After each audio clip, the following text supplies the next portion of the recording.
Oh, it just feels awkward. I just constantly getting my tongue wrapped around my teeth, get it out. Yeah, I know. I've got that problem myself. I just want to say before I talk about you, the last time we met was the evening of my heart attack. So I'm really hoping to Oh, survive this interview. or it might be my turn. Yeah.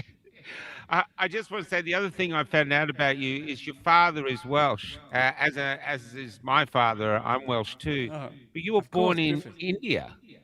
Born in India. Dad was born and raised in Bedlinog, near, well, everything's near Cardiff in Wales, I guess.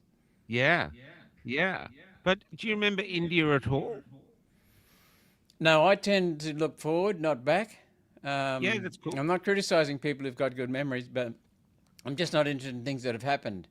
Yeah, And cool. my sister, though, she's got a very good memory. And I was 7 when we left, and she was 4. So she's got a better memory for that kind of thing than I have. Yeah, cool. All right. Well, most of India's coming here anyway, so the memories will come back to. I used to speak fluid Hindi, believe it or not. You're kidding. No, and then when I came to Australia, I gradually lost it all. But apparently, I was so good at Hindi that mum and dad would show me off proudly, you know? Okay, I want to say first off, uh, you went from working on the coal face of the mines, I mean, in the mines, to Yes. literally revolutionizing it. And I know you don't want to go back, but are these the skills you brought to politics now? But Oh, no, I don't mind going back, it's but I quite can't an guarantee. incredible it's quite an incredible journey. Yeah. It's quite an incredible journey. Yep. It's pretty basic stuff. When I graduated with an honours degree in mining engineering, I decided I better go and learn something. So I worked as a coalface miner because mining depends a lot on practical experience and people. And I'm happy to discuss that. Happy to discuss anything. But so that's why I did that for 3 years. And then those skills, you know, just don't leave you. Well, what's interesting is like we're led by leaders now who have no idea what it's like living uh, on a subsistence wage, renting, or all the other things, all other real life experiences that most Australians are facing. Yep. So this is sort of a way around that, really, isn't it? To actually have people in power like yourself who actually have worked at the coalface.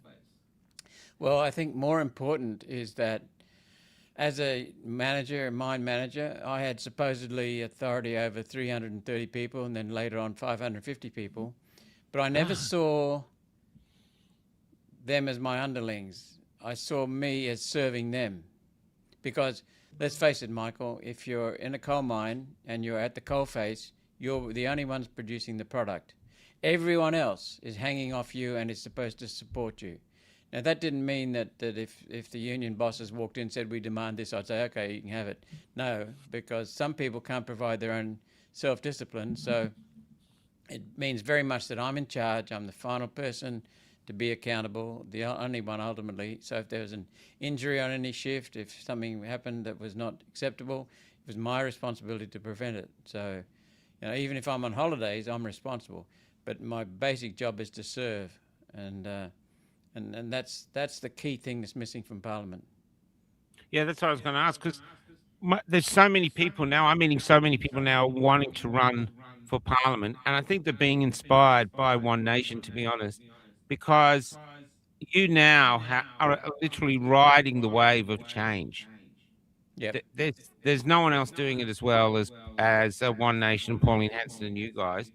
What is that like after so many years where it's just been? I mean, still mental, but it was mental with little hope. But now there is orange hope. What's that like being on the precipice of that?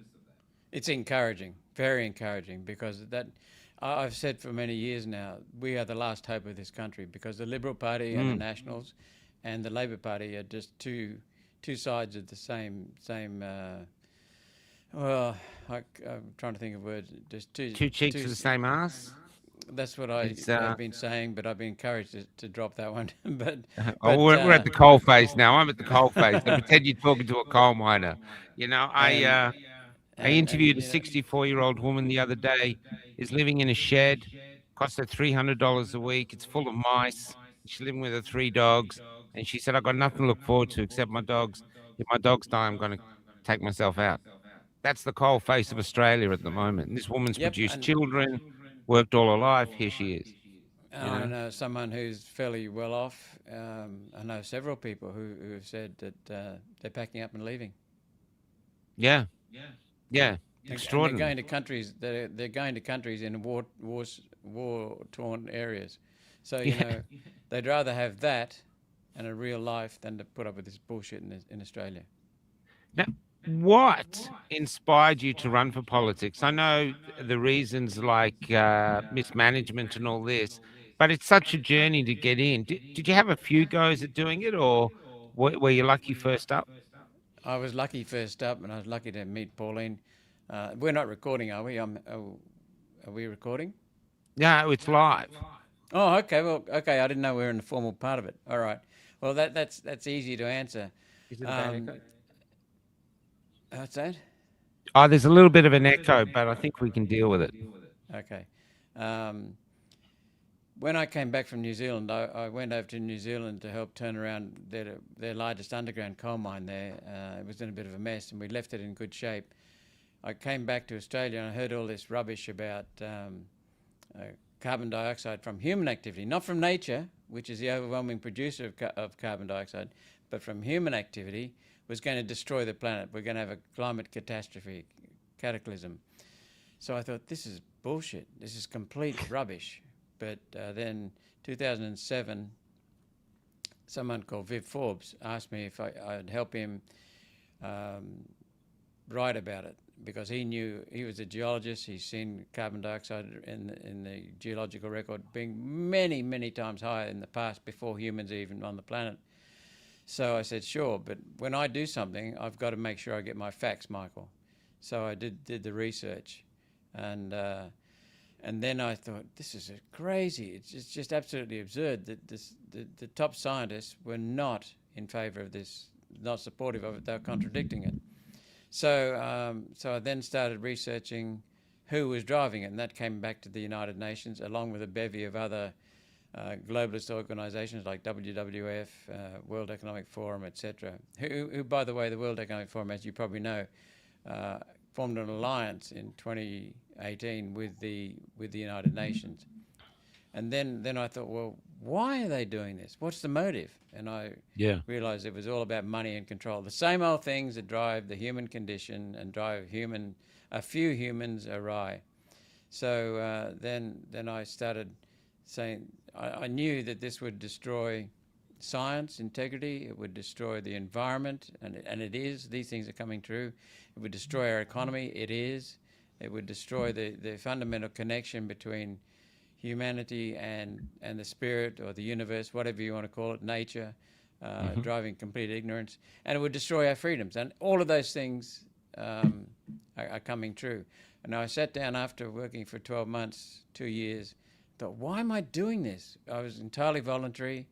My wife was asking questions, but I sat down and I thought, why am I doing it? And those are the things. The sense of justice is extremely important. Integrity is extremely important to me, and protecting humans. I have a wonderfully pro-human approach to life. I love humans. We're not perfect, but I love humans. Yeah, me too. Exactly the same.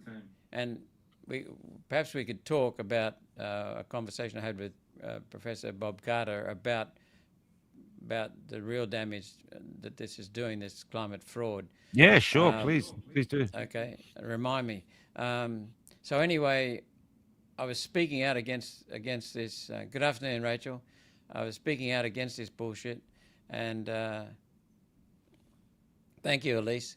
And Pauline Hanson got wind of me, and she asked me to speak at a conference, at a forum.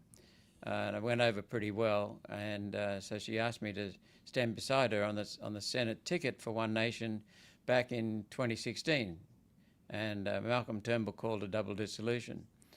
So I said, okay, Pauline, I'll talk to my wife first, and then I'll get back to you. So I talked to my wife, and she said, go for it, because it might give you a bigger mouthpiece for speaking against this climate bullshit. And So I said to Pauline, okay, let's. My wife said yes. So, and she said, great, sign up. And I said, not so fast. I want to know more about you. So I arranged to come out to her place, thinking it'd be an hour conversation, because I wanted to know what the hell happened in 1998 when One Nation was targeted and derailed and smashed. Mm. And she understood that.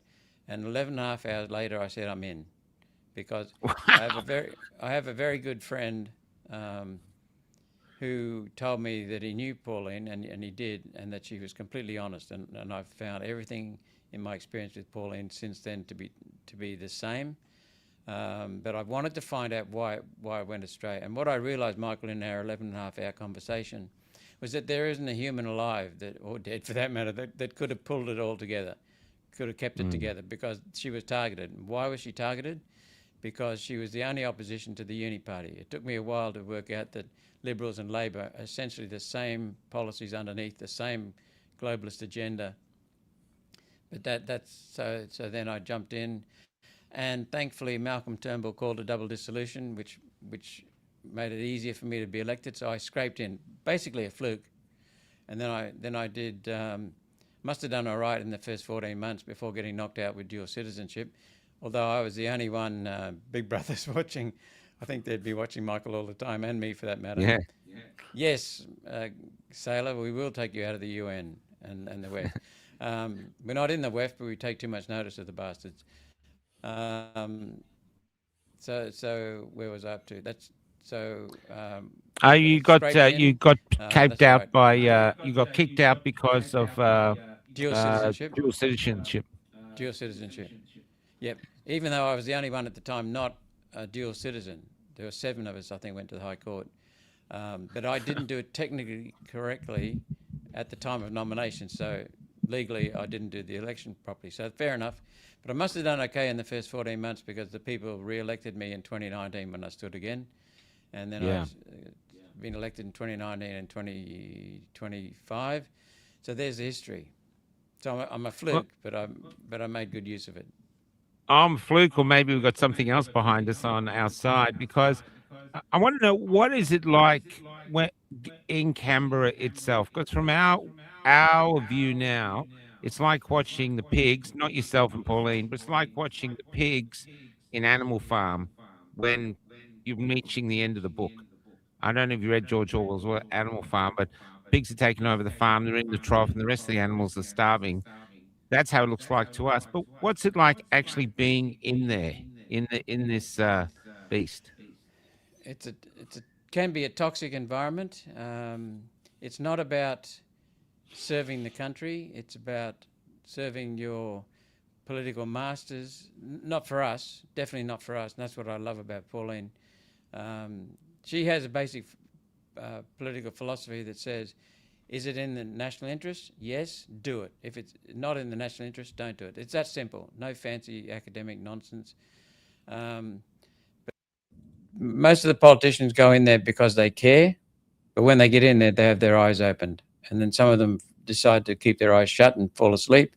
And very few in the major parties actually keep the spirit alive. But I'll tell you what it's like. In my first speech in the Senate in 2016, September 2016, I started with the words, "as a servant to the people of Queensland and Australia." Labor Party laughed. Greens sneered. The Liberals, they kind of rolled their eyes. That's the attitude. Whereas, as I was telling you before, when I was a mine manager and general manager, I had 330 people, 550 people who I was responsible for. But I didn't produce any coal out of the coal mine. I was responsible for making sure the miners could produce as much as they possibly could safely and cost effectively to keep the business open. So I was really a servant of the process. Now, that doesn't mean I lay down, because if someone's not acting sensibly, then I have to, and they can't provide adequate self-discipline, then I'm there to provide the discipline. But most people I found, whether it's in China, Korea, Japan, India, Australia, America, Canada, Mexico, want to work, and they want to contribute meaningfully in their work, because You spend 8 hours at work, some 12 hours at work, and you don't want to waste it. People love to work. They just love to work, providing they've got a good environment to work, and humans want to achieve. So what I have to do is make sure they're given an environment in which they can do that, not tell them what to do all the time. Because quite frankly, Michael, having worked at the coalface myself for 3 years, I knew that the people at the coalface in each mine know better than the mine manager what's needed at any particular time. So what you've got to do is get the bullshit out of the way, get the hurdles out of the way, the corporate rat bags out of the way, and let them get on with the job. If you're seeing Australia like that, if you saw Australia, and we are a big mine, the world's biggest mine, and we don't seem to be making any money from it, how would you see that as turning around Australia using those principles? The biggest problem we have, I could go on for hours on this one, but the biggest problem... Man, this is what we want to hear. We're desperate for stuff like this. So as I know we've already got an hour, but as much as you can, because this is you're basically being down with us on the coalface, and now you're up there in the manager's office. But this is what we want to hear, because we're desperate for hope everywhere. Thank you.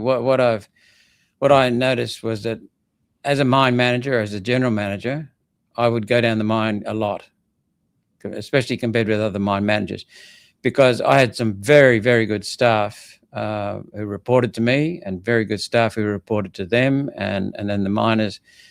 But I don't care how good someone is, how competent they are, they see things through partial bias. We all do. So I had to go down. And the other reason for going down underground, one of my corporate executives above me said, "Your job is in the office." And I said, "Like hell it is, because you cannot manage a coal mine without knowing what the men have got to put up with, or the underground workers have got to put up with, what they need." And you start seeing things in a far better light, and then it becomes obvious. There was a very, very effective management consultant called W. Edward Stemming. I don't know if you've heard of him. He was so damn good. He turned around Japan basically by giving advice to the Japanese. He was so good that the Japanese instituted an award every year. I think they still do it. I don't know though. But every year, the Deming Award, the Deming Medal, they present that to the best company. That's how much they thought of him. He was 85 when he said, "The more I see, the more I realize all around the world, 85% of the problem in a company or in a business is the systems, not the people. You may have trouble with the people, but it's because they're not working in a good system." Okay? And then when he was 95, he said, "I think it's more like 95% of the problems come from the system, not the people." And that's something that is not thought of by many managers, many corporate executives. They want to blame the people. So what I've seen is that Australians, Japanese, Koreans all want to contribute. They're all always wanting their country to get ahead. They're proud of their country. They'd like it to be better. So what you've got to do is get the hell out of their way, create the circumstances as you do in a coal mine for people to work. Now, I was going to say something there, but... Well, that's what we're seeing here. I mean, our system now has turbines all over the country that most people are pretty sure now don't do anything for us. And we've got men who claim to be women accessing women-only spaces, and it's legally allowed, and the country's in an uproar against it. It's what I've come to realize, laminated with another culture, with a new. They were laminating us with a culture full of lies that we don't want to have put upon us. We just want to be us. You know, I worked as an activist debunking the climate bullshit for about 9 years. No income, all voluntary. I even turned down a job on the basis that if you pay me, I won't come. So they decided not to pay me. So I went, and that was the Galileo movement, because I didn't want to be accused of doing it for money. So what I came to realize was that here was I working for nothing, and I was fighting the government, Liberal, Labor, both of them. on a matter that was complete bullshit. There was a foreign inspired, and I was actually paying taxes to pay the government to come up with things that would take more money off me. So this is how crazy our country is. And what I came in touch with when I got into the Senate was many people who are doing the same thing, trying to fix problems in the country. And every major problem in our country, Michael, is due to government. It comes out of federal Parliament House. You know that. You stood up magnificently in COVID. Every major problem. COVID wasn't a problem. COVID was bullshit. It was a fraud. Yeah, it was. Yeah. It existed. I'm not saying it didn't exist, but it was never a serious threat. We had no flu that year. Money. That's right, Claudine. Money and control are the two big motives. So what I was going to say was Bob Carter, Professor Bob Carter, who was also volunteering, he said that one day he and I were crisscrossing the country at our own expense, debunking this climate fraud. And he just said to me in a break, this is the biggest scam ever. And I said, it's not even close, Bob. He said, what do you mean? And I said, the money scam. They can print money out of thin air. If you did it, we'd be locked up. If I did it, I'd be locked up. But they've got a license to do it. And he said, yeah, you're right. That is a far bigger scam. And I said, but it's not the biggest. And he went, what? What's bigger than the money scam? And I said, the anti-human scam. At the core of what they're doing, Michael, is the belief and the message that humans are greedy, irresponsible, uncaring, unkind. We just don't care. We just do not care. Nothing could be further from the truth, because I can see you standing or sitting at a table, and the fact that you're alive shows that someone cared about you. Because if you look at a horse, for example, the mother gives birth to the foal, it plops onto the ground, and after 20 minutes or so, it struggles to its feet, and after 30 minutes, it's trotting, trotting, and then it sidles up to its mother and starts suckling. And then after 3 months, it puts its head down and starts chewing grass. So it becomes one of the herd, and it moves with the herd. But it's still vulnerable, but it looks after itself. You and I popped out about this long from Mum, and completely helpless. We had to rely on other people. So that's why I know that someone's cared for you. Our parents mightn't have done the perfect job. They might have abandoned us to leave us to someone, but someone cared for you. Otherwise, you wouldn't be here. And humans are inherently caring, because the caring gene, if there's such a thing, got passed on. So the people who do take best care of their children, their offspring, get to spawn more kids who survive. So humans are wonderfully caring. If a kitten walked into your office right now with an injured leg, you'd take it off to the vet. Absolutely. I see cars start to, you see a bird that's got a broken wing on the side of the road, people are stopping to pick it up. You know? So humans care. We care about not only about ourselves, but our offspring. Sometimes we put other people in front of ourselves. We care about the environment. It's a natural thing to do, because we're nurtured in the environment. We care about our society. We care about our country. But what happens in politics is that they just don't give a shit about it. And so what happens is they'd rather follow the party dictate. They'd rather make sure they get re-elected and pre-selected. So they're bow to the party. When I first spoke in the Senate, and in the early days, I would call the Greens out as being anti-human, because I firmly believe they are. And their climate agenda shows that. But people from the Labor Party and the Liberal Party would walk up to me afterwards, pat me on the back, literally pat me on the back, walking down the corridor, saying, keep going, mate. This is destroying our country. But they wouldn't speak up. So So they don't mind you taking the punches, No, but what's happened, we're the first ones to talk about mass migration, immigration, first ones to talk about the housing crisis. I've been doing it for the last 5 years. Pauline's been talking about immigration standards for the last 30 years. We're the only party to reject net zero. The only one. The Nationals and the coalition under Morrison promised before the 2019 election to not bring in net zero. 18 months later, Morrison brought in net zero. The Nationals agreed, just nodded their head like donkeys. And then when they realised that we were making the headlines amongst the electorates, yes, Robert, you're right. The family group is being destroyed. Oh, we see it. I mean, look at it started with toxic masculinity. There's no such thing, but and you couldn't say that against any other group. If you called toxic Muslims or toxic Jews or toxic women, there'd be an outcry. But knock yourself out calling it against men. And we have an enormous suicide rate amongst men in society.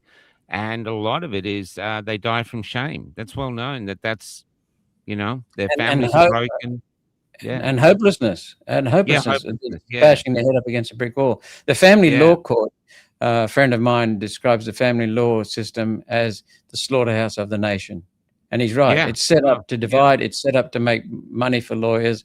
It's set up to smash the family. Because there are two basic structures for human society, a successful civilized human society. One is the family and the other is the nation state. The United Nations, which is pushing a lot of agendas to destroy nations, is after a one world global governance, and it wants control and wealth transfer, and they want to smash the family, because when you smash the family, it's the key source of welfare, support, care. When you smash the family, people look to the government and they become dependent on the government, and that is exactly what's happening. Yeah, it's insane. It's hard because you're seeing it happen, but I'm sort of down here, still traveling the country, interviewing people as we go. But you're there at the coalface, the new coalface up there, and I see you like in the Senate Estimates Committee, and the politicians are so condescending to you, often not even wanting to answer questions. But even the ones on the same panels are so condescending to you, trying to shut you up. And I always think, hey, that's us you're shutting up. Exactly. Exactly. You're telling all of Australia, shut up, take your facts and go somewhere else. We got something better than facts. We got feelings, So. But you've also got reason and you've got truth. Yeah, that's how it looks like. There's and that's the frustration of it. Watching, and I was watching it from our point of view. But how do you sustain it? How do you not get crestfallen? I know there's a rise now, but what keeps you motivated and firing and plugging away at these? Well, I don't know who they are. I don't think they're idiots, but they definitely don't seem to be serving us. It's very rare for me to come across an Australian who really believes that the Prime Minister is serving us. Well, he's not. He's serving an agenda. Yeah. So, but with the public servants and the ministers, when I'm asking questions in Senate estimates, they might treat me with disdain. Some of them treat me with fear. Some of them treat me by trying to dismiss me. The fear, the dismissal, the disdain, the arrogance, they're all symptoms of control and fear. Yeah. And always beneath control, there is fear. And so they're trying to dodge the questions because they know they're not working properly. There's no evidence being provided anywhere in the world. No. Not by the CSIRO, not by the UN, not by Bureau of Meteorology for the climate fraud. And so many of the other things are just, there are two genders. That's it. Two sexes, male and female. That's it. Full stop. End of story. It doesn't matter if you cut your bits off or transplant bits on.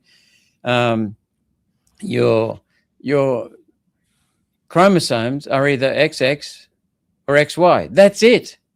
You cannot change that. That's it. Ron's just made a comment. No debate. One source of truth. The arrogance of these people, but arrogance again is fear. So I don't engage, because if I engage and get angry or pissed off, only once have I felt really angry, because I meditate an hour and a quarter every morning. So that keeps me calm. Did you pick that up from India? Actually, I picked it up in Australia, but I've been doing it since 2001. But it's an ancient practice that was developed by Buddha. It's not Buddhist. It's non-sectarian, but it's just wonderful. Vipassana meditation. How does it help you? Do you just get somewhere quiet and just sit there quietly, or but how does it how does it affect your daily life? It's Well, something I don't do, but it's interesting. I try to get somewhere quiet, but I've done it in international airport terminals. I just squat down at the departure lounge. But what we tend to do is we tend to transfer things. So if you say something nasty to me, that it's not nasty coming out of you. It's only nasty when I interpret it a certain way. So you can call me anything, and that is a reflection on you, not on me. Entirely on you. But most people take it very personally, and sometimes I do too, but I'm able to feel that anger coming up inside and pick it up very quickly and realize, hang on, this is my shit. It's not Michael. It's my shit. So that means when a minister or a bureaucrat, chief of defense force, anyone starts having a go at me, that's his issue, not mine. So I just learned to let that go. Well, that's incredible, because I've seen that is one of the things I get really angry at watching the Senate Estimates Committee, and it's with like-minded politicians that are asking questions, and I think that nothing lets Australians feel powerless or than that. Obviously, these politicians don't feel we deserve any answers, and well, they're scared, Michael. They're scared. They're terrified of the truth coming out, because a lot of them don't believe the bullshit they're speaking. They just don't believe it. Many bureaucrats don't believe the climate and the climate fraud. They think it's nonsense, but they still go along with it. And so they still push it. Yes, they do, but they're not very. Most politicians try to get in power. Do you think most of them are motivated to get in power to really serve Australians, or they just think it's a gravy train if you can get in? I mean, what's the feel? Because I feel Australians now are just gravitating to anyone who looks like they're fair dinkum. And that's the real word for it. That's why Pauline's doing so well. You're doing so well. That's what they gravitate towards. But do they come in determined to sort of serve Australia and wrought great change, and then do they get corrupted? Or how's it work that we have so many politicians like we have in power? Is the best way to, nicest way to put it. As I said a little while ago, most politicians even from the Liberal and Labor parties come in they care about the country and they want to do good. They're quite often stymied or blinkered by ideology, but they try to do good. They're very quickly told, you will vote this way, you will vote that way on certain issues. And if they cross the floor too often, it's end of their career. It's what's the word? They just don't get pre-selected. So they learn to keep party discipline. Notice how it's turned into a positive. It's not cowardice, it's party discipline. Yeah.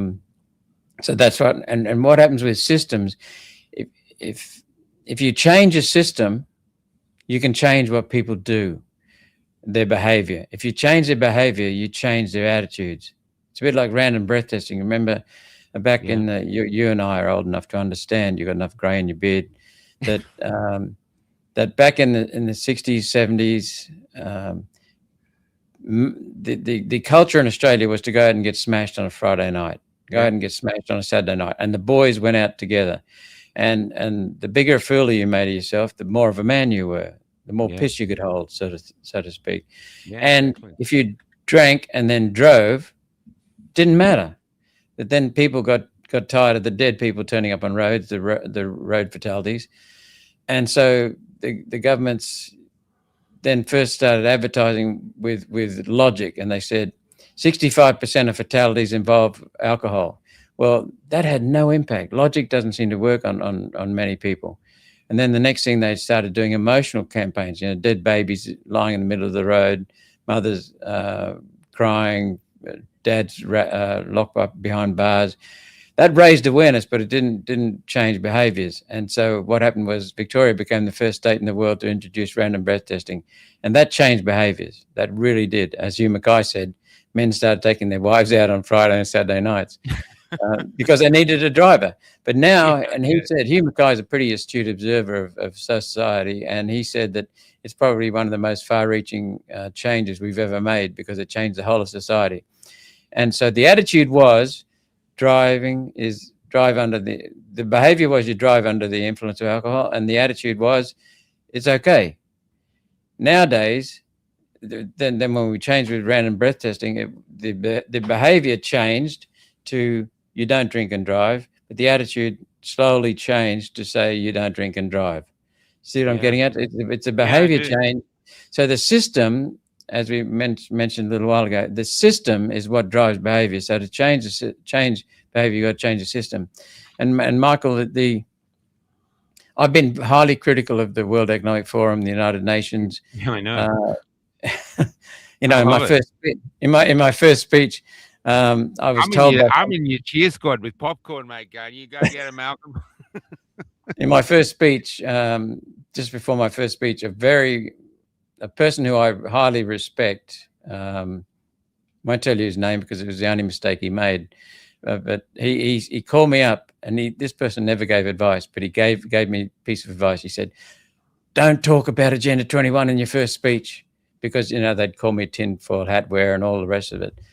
And in my first speech, I said, "We've got to stop Agenda 21, and we've got to pull out of the United Nations."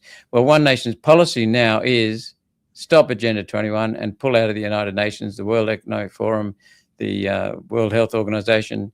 So it's a matter of just being true to yourself. Like my first press conference, James Ashby, he said, "You've just been elected senator, so we're going to do a press conference."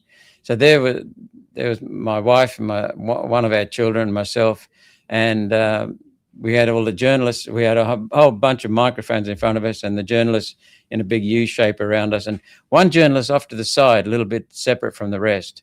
They were asking me questions about what are your hobbies, how many kids you got, what do you want to achieve, all the nice stuff, And this guy over on his own, he suddenly said, in words and a tone that were in words that were fine, but the tone was like, "You're an idiot." Yeah. And he said in words that were absolutely fine, really polite, but basically the message was, "You're that idiot that thinks climate change is a scam to get global governance in place." And he was expecting me to do what most politicians do. No, Michael, it's okay. I didn't really mean that. What I meant was this. Instead, I looked at him and said, "That's right. Next question." And he was absolutely stuffed. He didn't know what to do. But you got to stand up and stay strong on those things. Otherwise, they'll eat you alive. And the Greens, when I was first in the Senate, would yell and try and put me off. But I'm lucky I'm short, so I'm closer to the microphone. And so all I do is raise my voice and keep speaking, and they soon learned you're not going to change him. So it's like Pauline. Pauline is bashed for what she says, but she says it and people admire her. Yeah. Well, what they don't get is they try to call her a racist, but all around the country, and I even saw on SBS, you shared it the other day, the people that she's supposed to be a racist against are backing her. Yes. They got that Fijian guy gets up. He's backing her. I love her. She's, this is it. And they're calling her racist, but I don't meet people that don't like her. Everyone admires her. Well, Bronwyn's just nailed it. They've also been treating her like an idiot. Yeah, that's correct. What happened was in 1998, she had 2 years. She had 2 years in politics in Canberra, and the Queensland election came, and One Nation got 23% of the vote, nearly a quarter of the vote. And the Labor Premier of Queensland at the time, Peter Beattie, absolutely terrified. And John Howard, the Liberal Prime Minister, absolutely terrified. So they colluded to knock her out. And how did they knock her out? They put her in jail, and then she got let out on appeal. She was the first political prisoner in this country. They infiltrated her party from the inside, both Labor and Liberal, to destroy it from inside. They really picked on each of the 11 inexperienced members of Parliament who were elected with One Nation, destroyed them, fractured them, splintered them. But the big trick they used was to call her racist, because there's nothing worse than for a politician than being called racist. It's a death knell. But people, and that tells you two things. First of all, they were afraid of her. They lied. She has never said anything that's racist. Talking about black and white or Indian and Chinese and Australian, Caucasian, that's not being racist. It's No. when you say one race has superiority or more entitlements to another than another. That's being racist. She has always argued for the reverse. She's argued for equality under the law, equality of being treated based upon real needs. Our party name is not Black Nation and White Nation. Our party name is One Nation. And that's the complete opposite of racism. But what they did, what John Howard and the Liberals and the Nationals and the Labor Party did, was brand her racist, thinking that would kill her. And what had happened, it almost did. But she really feels hurt when people call her racist. But she realizes now that it's just a tactic. So what it did was... Sorry. So she's continued despite that. And now people are saying she's never said a racist word, which is correct. She's not been racist. She's the complete opposite. She's talking about bringing people together and treating them the same, regardless of their race. And so that they tried to smash her that way, and that's why. But what happened initially was people would vote for One Nation, but they wouldn't tell anyone because they were ashamed of being dragged into the racist label. And now, when people say racist, well, they hardly ever do. But on the few that do, they usually get yelled at by the others, because they realize it's complete bullshit. Yeah, it's interesting now. She is such a symbol of Australia now. We admire her tenacity and yours. This is why I reached out to you as well. I see you just plugging away. They're constantly trying to break you down because they don't debate. They just use herdy words: Islamophobic, transphobic, racist, climate denier, all these things, because they won't debate. But the reason the country is in such a shithole is because we haven't had rigorous debate in Parliament. We just haven't had it. They race through bills through. I mean, how do you deal with that and not say lose your anger when you're in the Senate and you're presented with a load of bills that they're just going to race through and there's no time for true scrutiny or anything? I mean, this is the stuff that infuriates us. But how is it when you're sitting in the Senate and suddenly you have all these bills to go through before you're going to get on the floor and debate them? Okay. Sometimes Labor, when you say race through, some bills aren't even race through. They're guillotined through. No debate. Not even one word in debate. How can they do that though? How can they get away with that? I thought isn't there a system in place that says, no, this is what the Senate's for? There is a system in place, and it's called debate. First reading speech, second reading speech, third reading speech, committee stage, debates by single speeches. So that's all. It's all there's part of what's known as the standing orders. That's the rules of how to engage in the Senate. But the Senate is its own master. So sometimes people they'll play all kinds of games. They don't give a damn about the country. They play all kinds of games. So one party, the opposition party, may drag out debate and just get speakers up there for the maximum time each, 30 speakers, and drag it out when it's not needed. So what happens is then the government can say, if it can get the numbers, it can say, okay, there's been enough debate. Let's cut the debate short. Everyone's been given a fair opportunity. Let's get on with it, because otherwise we'll get nothing done, which is a fair option.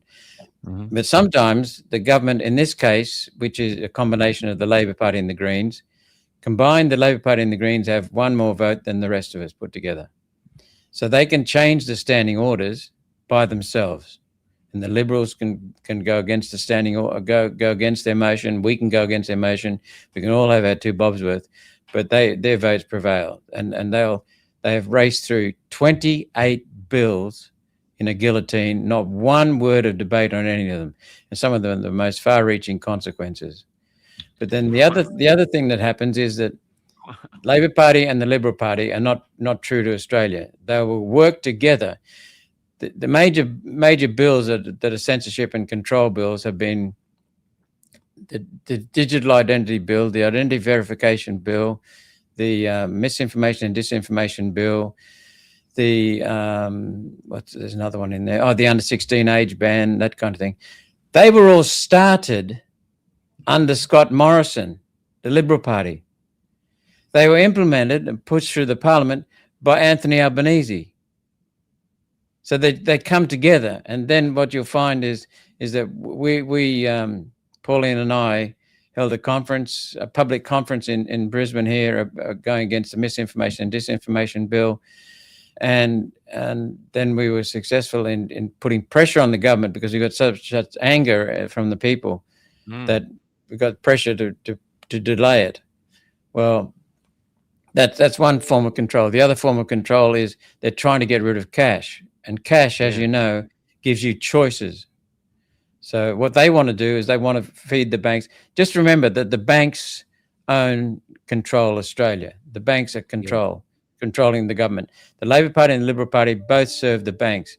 And the banks, people are under the delusion that we have 4 banks. That's absolute rubbish. We have one bank with 4 logos. And the reason is that they all 4 of them, each of the 4 of them have the same controlling interest. They're not a majority, but they're the controlling interest. And they're BlackRock, Vanguard, State Street, First State, or combinations of them. And they're all interlocking ownership, so it's very hard to unravel them. But they're the controlling. So what happens is Albanese recently cut the tax that BlackRock Inc. would pay on in investment homes when they rent out apartments, cut the tax from 30% to 15%.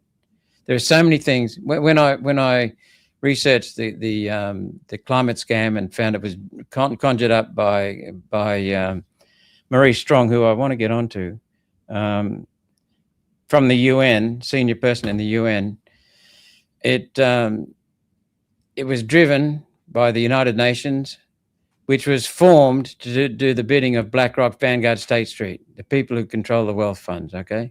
So, and then it's a matter of self-serving and self-interested people along the way. The whole of the climate scam was fabricated by one man, Maurice Strong. Maurice Strong was a Canadian billionaire who, get this, came from his own oil company. And who makes the money out of the climate scam? The banks. And if we get time, I'll get into that. But Maurice Strong fabricated climate change. Now, Maurice Strong, before he put out a report on the state of the planet, and it was basically lies. And he was alone at the top, near the top of the UN. He was second in charge of the UN. But because he was talking about the environment, all the diplomats, the hired hacks, the politicians, the bureaucrats didn't know much about the environment back in the 70s and 80s. But he started the United Nations Environmental Program off his report, which was full of lies. And there were some environmental problems back in those days, genuine environmental problems, but they were being fixed up slowly. Because humans care. So anyway, Maurice Strong's United Nations Environmental Program, UNEP, came up with the idea of banning DDT, an insecticide that was responsible for stopping malaria in America, Australia, and other places, and Europe. When the banning of DDT was not supported by the science. It went against the science, but they still banned it anyway. And as a result of that was in about 1976. The UN banned it, and the United States Environmental Protection Agency, the head of their scientific investigation body into DDT, came back and said, there's no science to back the banning of DDT. And the head of the Environment Protection Agency, the senior bureaucrat, the director, said, it doesn't matter, this is political, we're going to ban it. So that was driven by the UN.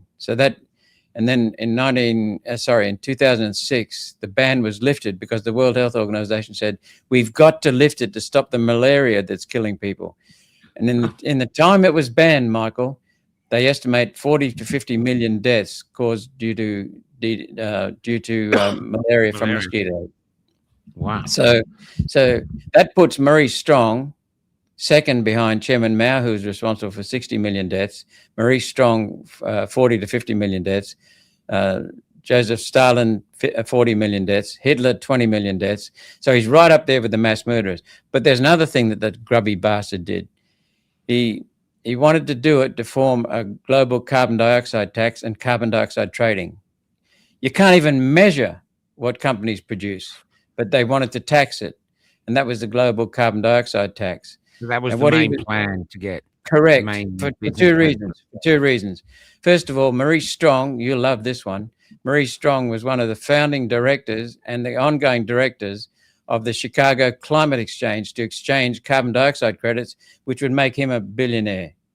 Yeah. Plus, it involved Goldman Sachs through various vehicles and other major banks in the Chicago Climate Exchange. They took ownership of it. So it was about making banks a lot of money, and it was about making people billionaires. Al Gore was tied up and connected with that as well, and he put out So that that's what I was movie. going to say. That whole film was a fraud. Complete fraud. Complete Wow. fraud. If you watch that film and say the Yeah, I opposite of watched what it. he tells you is true, but if you say the opposite of what he says is true, then you're pretty close to it.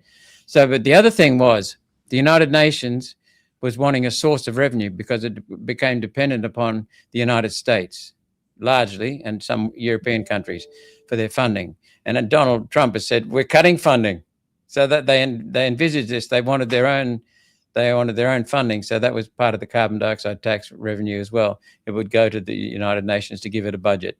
Now the United Nations, I'm very, very pleased to say, is begging for more money from countries because it's running out of money.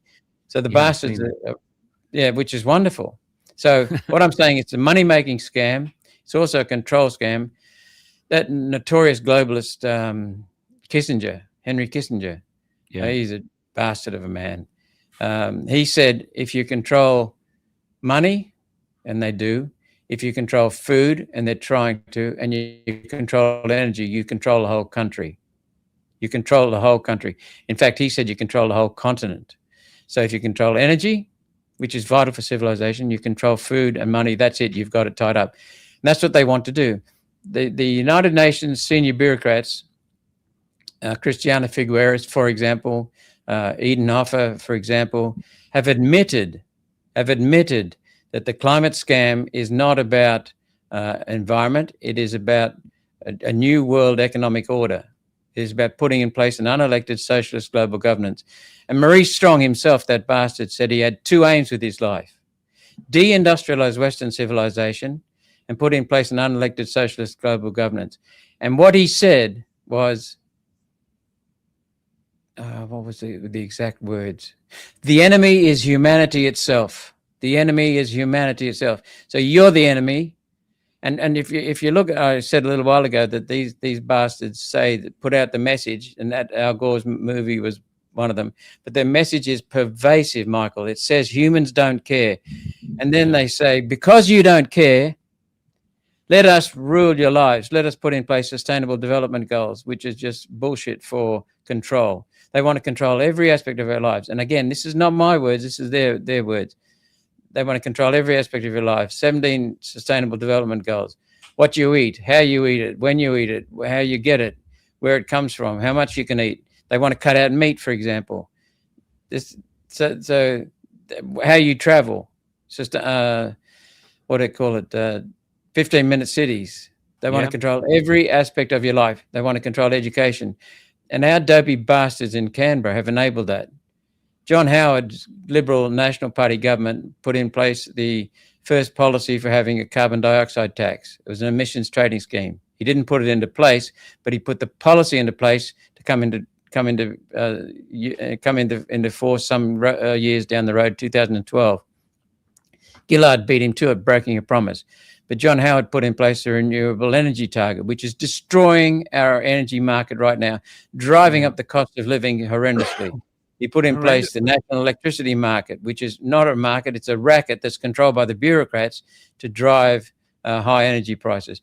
We have gone from having the cheapest electricity in the world to having the highest price outside Europe, and only Germany, Britain, and France are above us. Most Europeans are below us. We are the world's largest I'm starting to get angry. We are the world's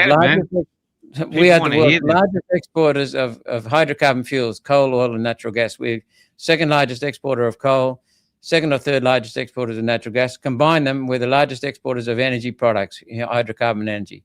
Yet we can't use the stuff here. Yeah, and we know that the key to this, the key to everything I can see in your room behind you, the key that you can see everything behind me. If I look out on the city of Brisbane here and the suburbs, everything you can see is due to the ever decreasing prices of oil, gas, and coal. Energy has become cheaper, and now we have slaves in our house, not animal slaves, not human slaves. We have washing machines, we have dryers, we have fridges, we have vacuum cleaners.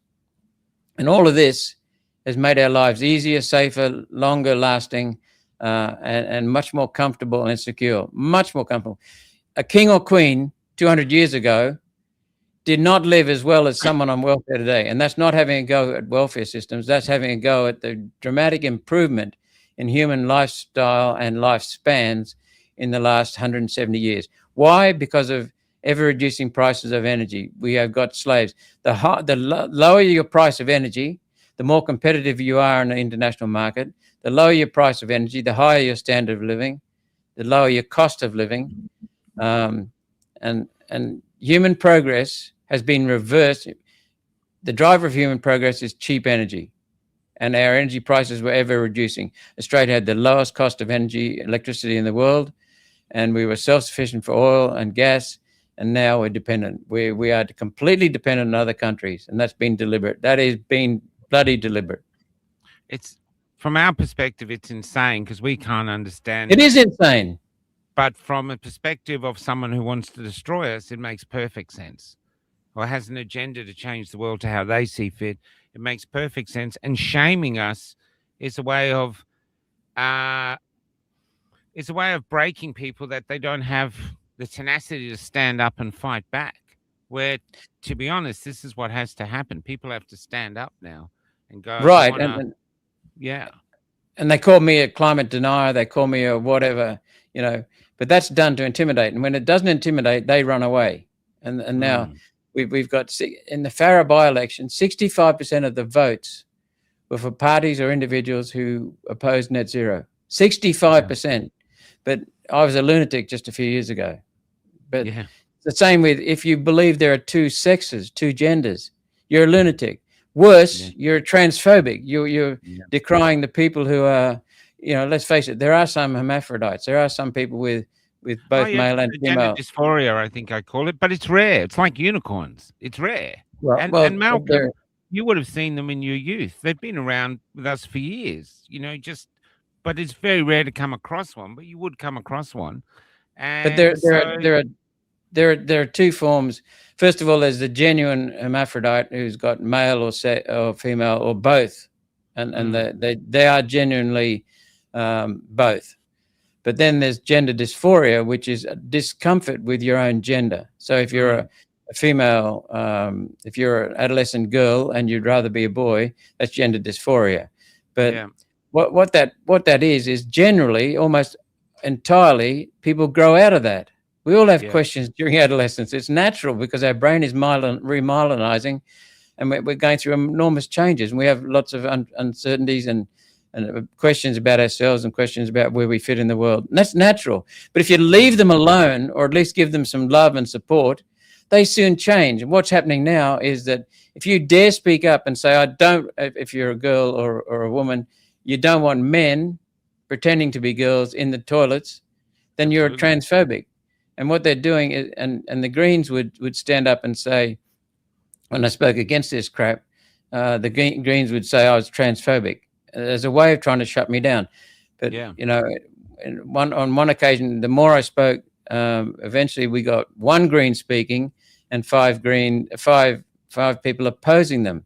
So it's shifting our way. People are slowly, and the Australian-New Zealand Association for Psychologists or Psychiatrists came out and said gender affirmation is not suitable. But it took them how many years to do that? And we're still getting doctors pilloried for daring to speak up and tell the truth. The science says there are only two genders. That's it. Full stop. End of story. And yet what they do is they try and shame you to shut you down. But if you stand up, they don't know what to do. So they shame you. Is it because they literally don't have an argument? And because Correct. I down here on the streets, we have daughters, we have wives, we have mothers, and we also know that there is a portion of men who are predatory, sexually predatory, and you don't give them a green light to go into women's only spaces. You just don't do it. And I even find the whole question of what is a woman an insult to all the women have who have made us. Everyone walking around on the planet came out of a woman. I'm sorry, they did. This is sacred stuff, and that question was answered before we even left the caves. I find what's happening now, and I think I'm seeing Australians realize it. It's just disempowered women. It's basically said this guy who wants to believes he's a woman has just got more rights now in the hierarchy of rights. His rights are above every woman in Australia's rights. What we don't understand down here is why women are the ones defending and championing him. He goes into court surrounded by women who are seemingly defending women's rights, but he's a bloke. I'm sorry, he is, and Yep. that Yep. seems to be madness for us. Well, Cindy's just said it here. Another breakdown of the family, destroying children. Correct. When you talk about the anti-human movement, which is even more destructive than the money scam, the desire to control money. The anti-human movement is telling every child right now that the world is going to end in 5 years. Why? Because of you. Because of you. It makes kids feel guilty. It drives crime rates because people say, young kids say, what the hell? I've got nothing meaningful in life. I've got no purpose in life. I'm being treated like an idiot at school. And I might as well go and pinch a car and go for a joyride. And, why not? The adolescent male, Michael, is the peak of civilization in many, many ways. Of course, it requires everyone is a part of the peak of civilization. But the adolescent male, there's not a more altruistic, caring, energetic being on the planet. You give them a purpose and get out of the way. But if you don't give them a purpose, they will create mischief. Can I give you a beautiful story about that? We were in Queensland, and I just come out of hospital. I hadn't been out of hospital long, and there was like a long piece of rolling metal on the road. I couldn't understand what it was until I got close and realized it was an enormous python. So there was all these cars coming. So I'm not scared of snakes. So I got out. I was going to grab it around the neck, but he was so big. I thought, nah. I grabbed him by the tail and I threw him off the road. Then Cal, because we were living in the bus, and Cal came round in the bus to pick me up, and the snake went under the bus and decided to camp on the fuel tank where I couldn't get to it. And I was like, what am I going to do? A young tradie, a young, beautiful Australian tradie was stopped in a ute to go into a house. And I said, mate, you any good with snakes? He spent 40 minutes under that bus with me, with sticks, trying to prod this python out of the snake because we didn't want to drive off. We didn't want to kill it. And 40 minutes. Anyway, we finally got it out, mostly up to him. We finally got it out and threw it away. And I said, mate, can we do an interview with you? How can we? He goes, no. I said, can we both? He goes, no. He didn't want any help at all. He just liked the fact that he helped some other Australians. And he turned, when it started, he was all clean. By the end, because he'd been under my bus, he was covered in soot and muck. He didn't care. He just walked back to his job and went on with his day. And I thought, that's the Australian male. And then another time when I was in Melbourne. Excuse me, Michael. That is the human, male or female. He was caring about you. He was caring about the python. He was caring about other road users. He had that 4-letter word starting with C, C-A-R-E, care. And that's what you demonstrated. I mean, you could have just said, bugger it, it's just a snake. Cars will run over it and kill it. But you thought, hang on, it could be an accident, etc. And so before we get your story, I just wanted to finish off the bit about care. These bastards that are trying to control the world, the Maurice Strongs, they saying, you guys don't care. Humans don't care. Therefore, let us take over and tell you what to do because we do care. No one stands there and says, hang on a minute, Maurice Strong, you're human, which means you don't care. So the logic is completely arse up. They're saying humans don't care, but then they're wanting the power to care. And what they're doing is, if I point a gun at you and I'm standing beside you and I point a gun at your face, everyone knows I'm controlling you. But if I cause you to feel guilt and fear and shame, Shame, yeah. and that's what I do. That's what the globalists do. Then they can control you. And if they indoctrinate you from when you're just this high in school, which is what they are doing. John Howard put in place the national curriculum, which brings in material from the United Nations to shame you, to make you feel as though, Where all this trans stuff in school comes from. yeah, Teaching you're kids killing the planet. You that's right. So what's happening then is that kids these days are growing up with shame, guilt, and fear, and enormous guilt. And so what we've got to do is free them up and say, you are part of the most wonderful species on our planet.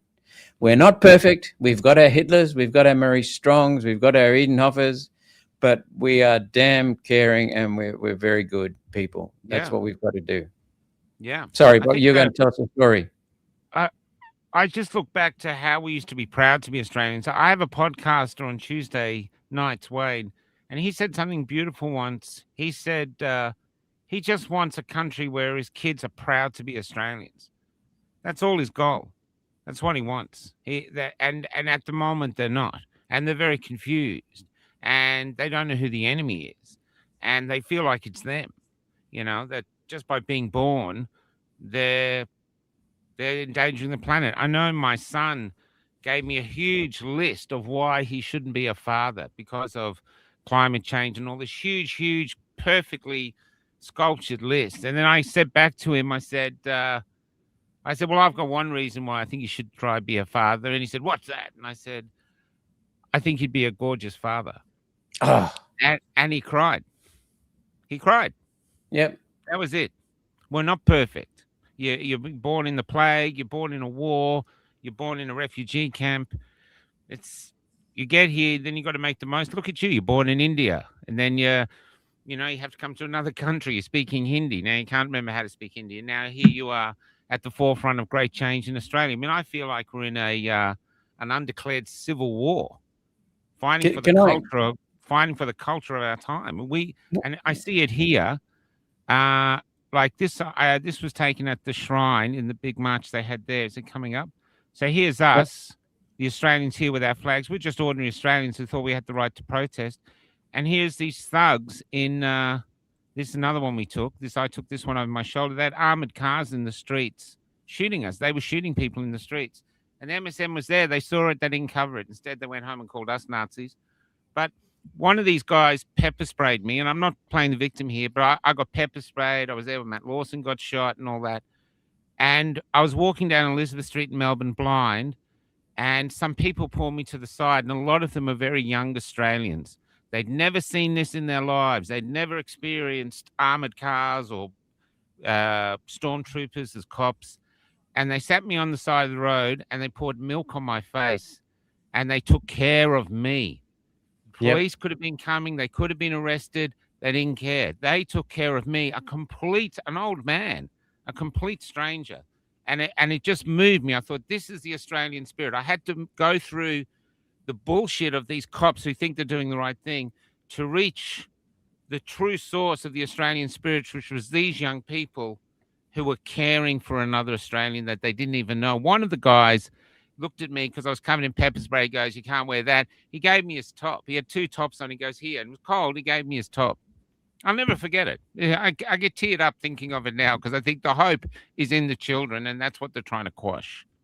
Right. You nailed it. And as I said a minute ago, if I hold a gun to someone's head, you can all see I'm controlling that person.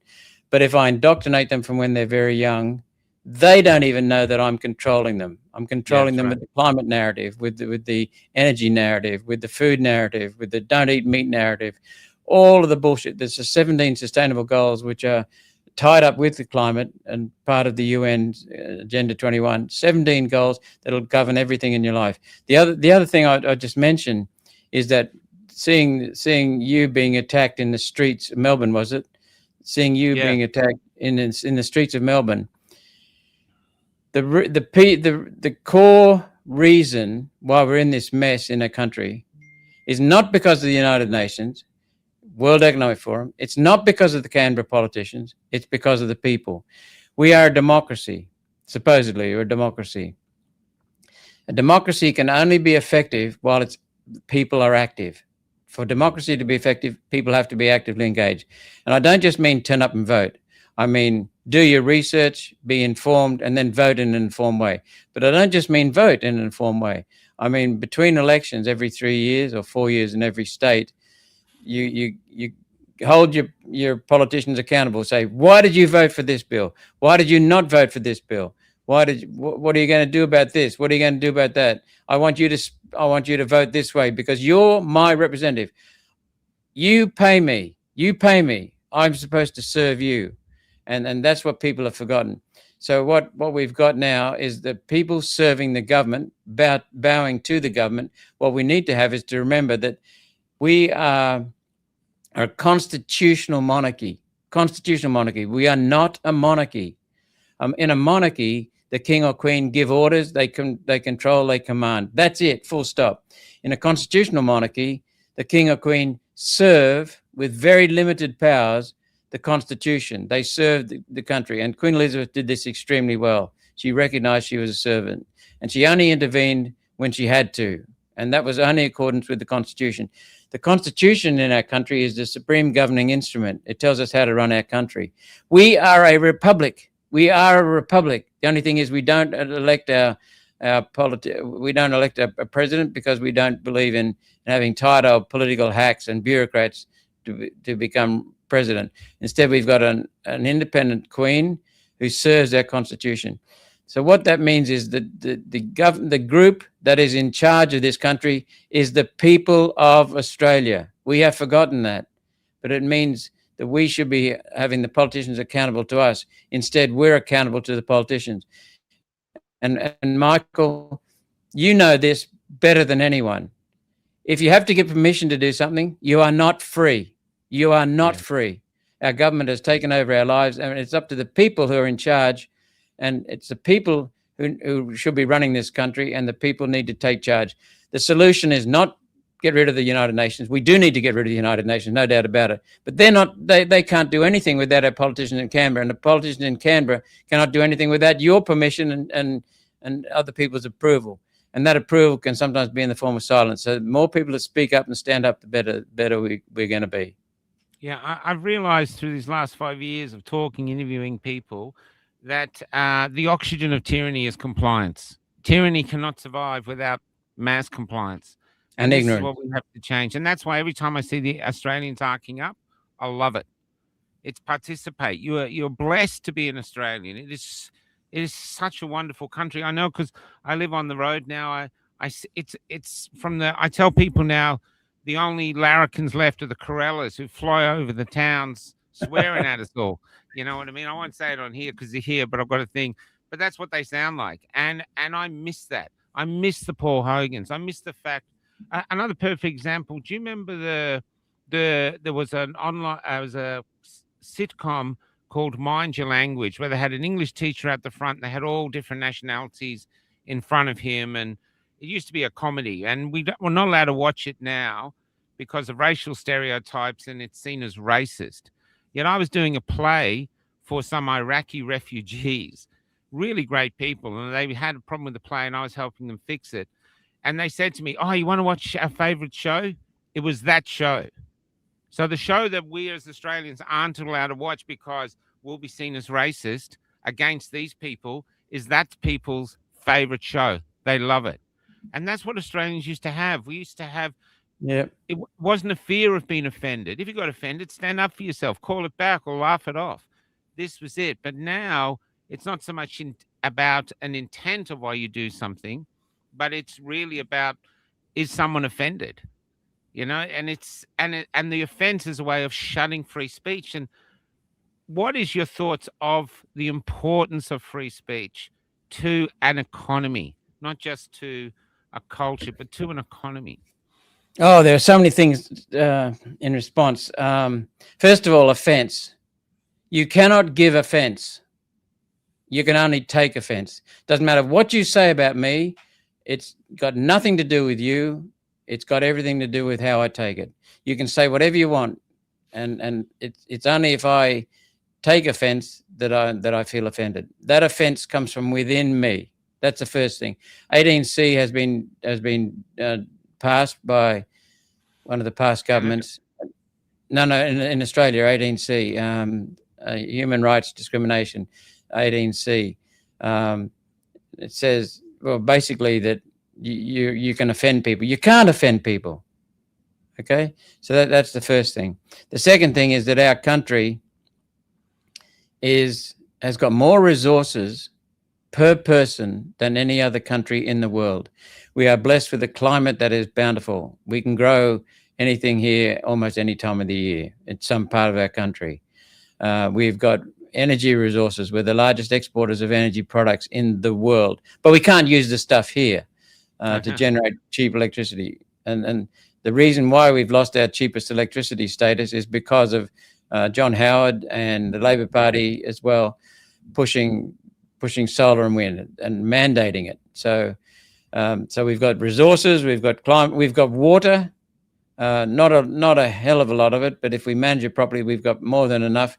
We've got untapped water going to sea up in North Queensland that we could be rediverting and making much more. River Dam. Yes, we've got Argyle Dam sitting on its own, just about hardly being used. What else have we got? We've got soils. We've got Darling Down, Artesian Basin. Darling, we've got so many pockets of large pockets of rich soil that we're underutilizing. We're blessed with resources. We've got the world's biggest market to our north, Asia, and we're closest than any other Western country. We're blessed with wonderful farmers, really wonderful farmers. And we don't have to go through any Straits of Hormuz to deliver our product to these Asian countries. Yep. You know, and they want our clean. They want our clean produce. They want our clean food, our pure food, and so what we've got is that huge potential. But there's one thing we lack, and that is a population. And we've also got educated workforce, an educated population.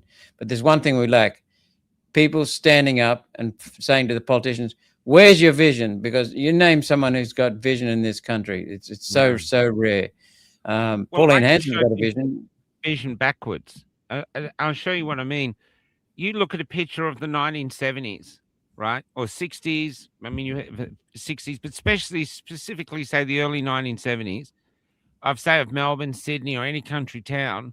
In the picture, we built everything: the clothes that the people are wearing, the shoes that they're wearing, the hats that they're wearing, the cars that they're driving, the buildings, the bricks for the buildings, the metal or the wood that goes for the windows and the doors, the washing machines inside we built, the toasters we built, everything. We were thoroughly independent.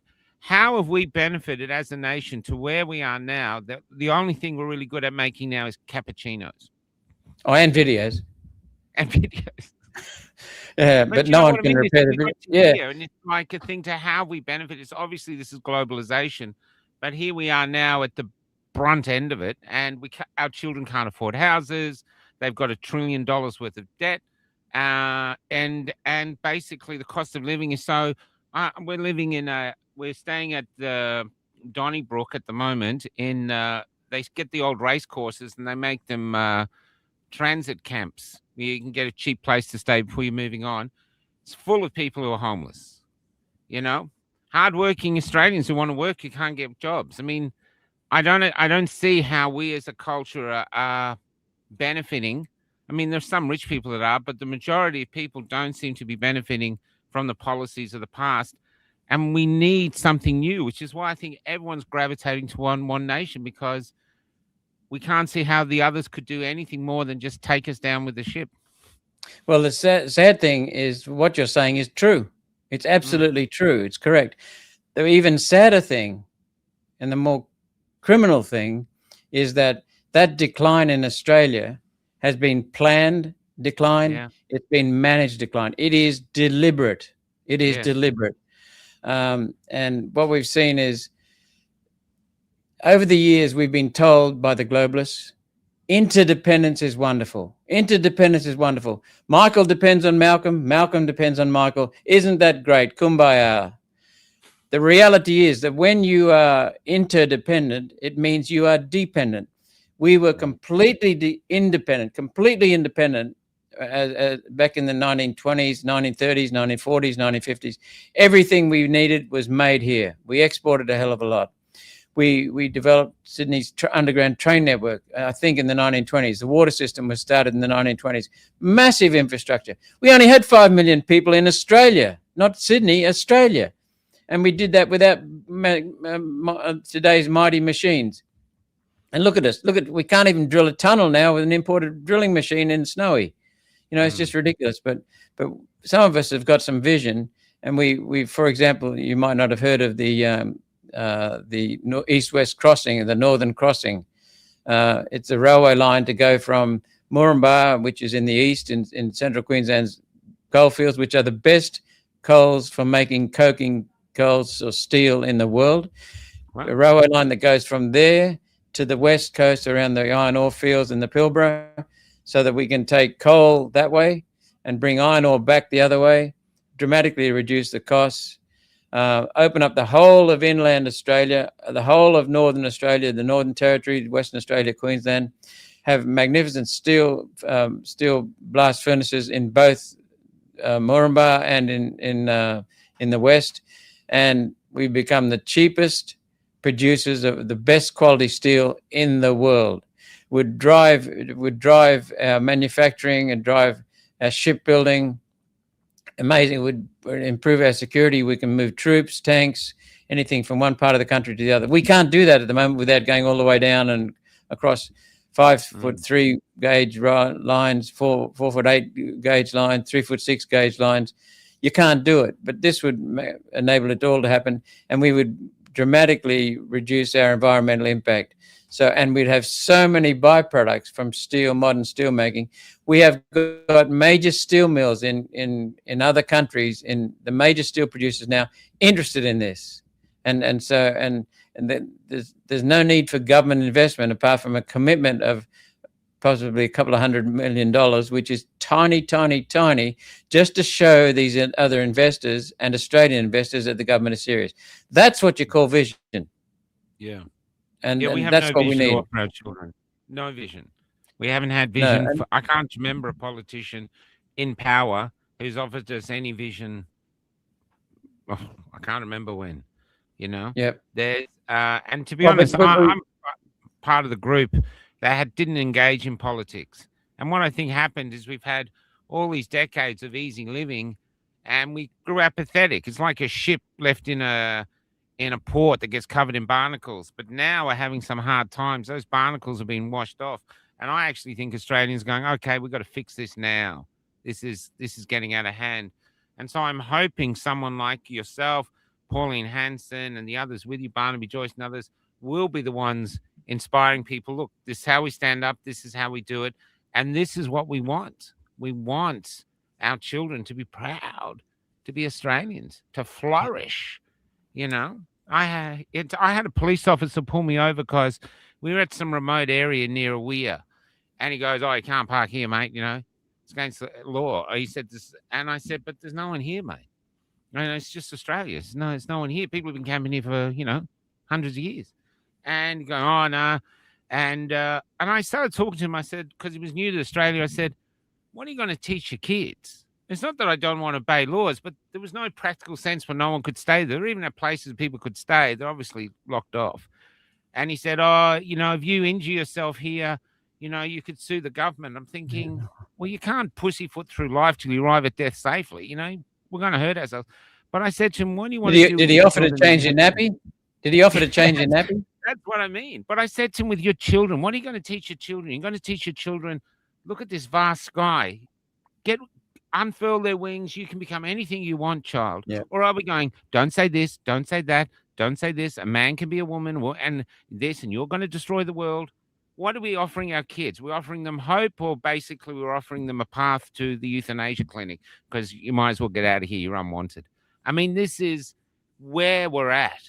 We've got you and Pauline in One Nation and the other independents offering hope. And we got the other ones taking us to somewhere that is not conducive to our human souls or our wallet. That's how I see it from where I am on the ground. talking to homeless Australians and other Australians, vaccine injured Australians. I had an old man come down here today, 82 years old, very vaccine injured. He's not anti-vax, he's pro-vax, but he said, look, this one injured me. But I go to the doctors, they won't talk to me. I'm trying to find my own cure. And he said, but I want them to just acknowledge me and go, well, we effed up. How do we fix it? Study me, I'm old. Try to figure out what went wrong and fix it. But instead, I just get silence and I'm cast out of society. This is an old man who came down to meet me and have his say. And it's very moving, but he actually wants to help. He's got a vision. He wants to, it's frustrating that you've got this wall of a bureaucracy that doesn't seem to be interested in us. It's not interested. It's interested in covering its ass, because they got railroaded into the COVID injections, never tested. I asked a question in Senate estimates, you probably know about it, of the Therapeutic Goods Administration. I've watched all your senate. Yeah, go ahead. The head of the Therapeutic Goods Administration that approved, what do they call it? Preliminary approval, and not emergency use, but anyway, they approved the vaccines. They're not vaccines; they're injections. Yeah. They're not vaccines at all, but they approved it. So I said, "What testing did you do to approve those injections?" "Oh, Senator Roberts, we didn't do any testing here in this country. We were told they did." Yeah, we were. So then he said, "No, we relied upon the Food and Drug Administration in America." At that bloody time, Michael, it was already public knowledge that the Food and Drug Administration of America did no testing at all. I know. It relied upon the results from Pfizer. And Pfizer had already killed 1,200 people in their trials. Yeah. And then they ended the trial very quickly. The biggest fines in human history. Well, I asked that question. I asked that question as well before the injections were released. I said, Pfizer has had fines of $700 million, $800 million, $2.4 billion. And the head of the Therapeutic Goods Administration, I think it was him, it might have been the chief medical officer, said, "Oh, but that was about marketing, false marketing." What? False marketing is entirely an integrity issue, and you're relying upon these bastards to do your testing? Come on. They just don't think. Yeah, they're frightened. Someone just said that she doubts that Pfizer's trials killed 1,200 people. It's on record. Pfizer vaccine trials killed 1,230 people. Full stop. End of story. Fact.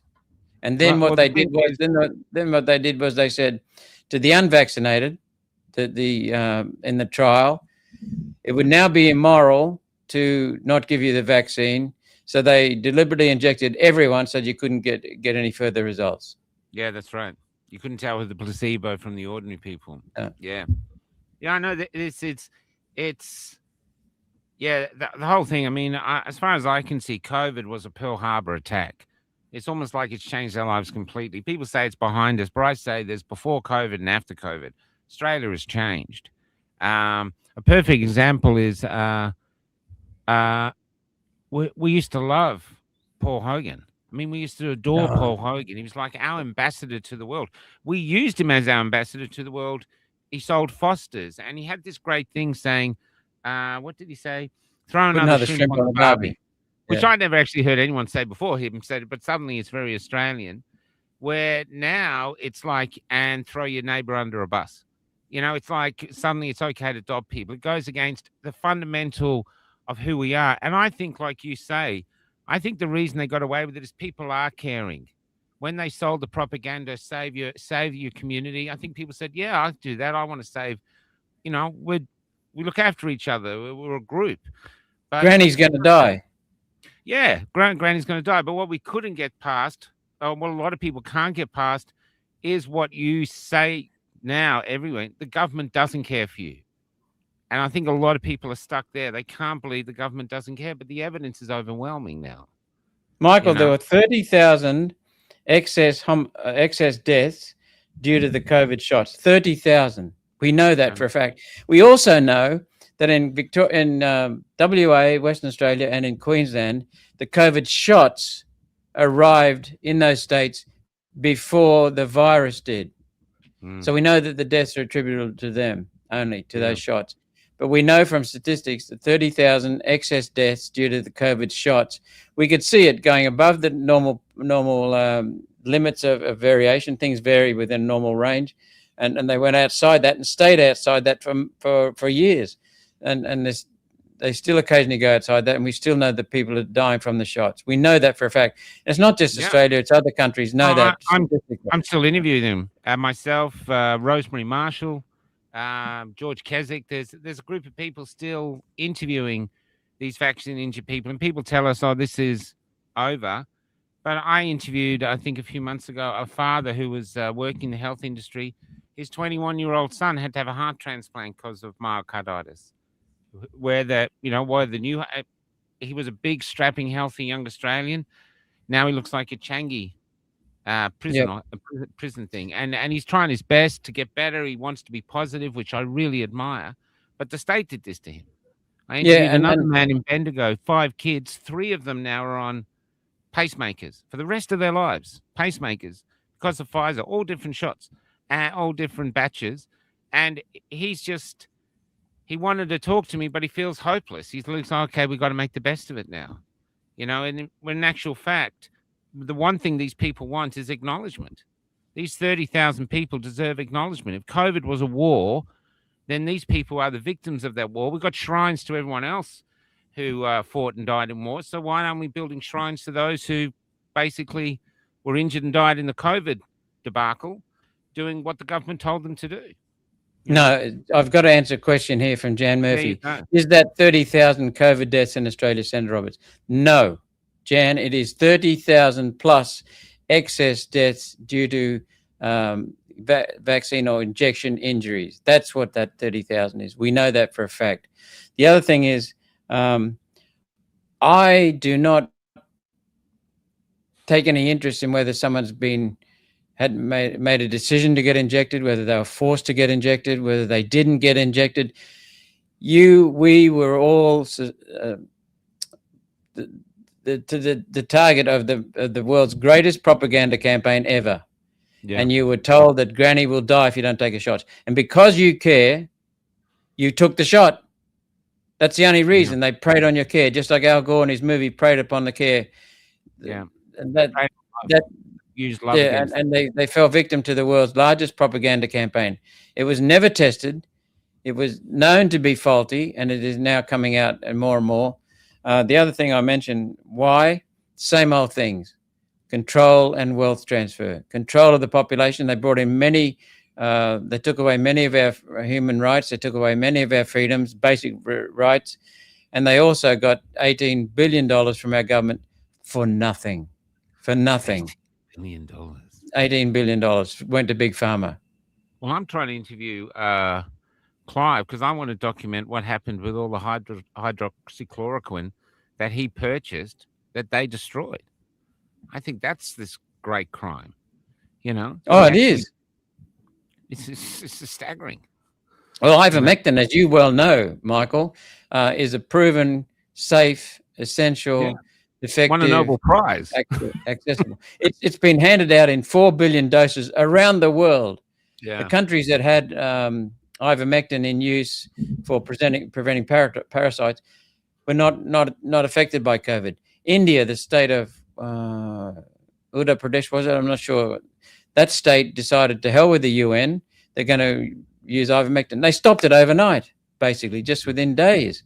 Ivermectin is known to be a cure for COVID. And then our Therapeutic Goods Administration, our government said, you're all, science deniers.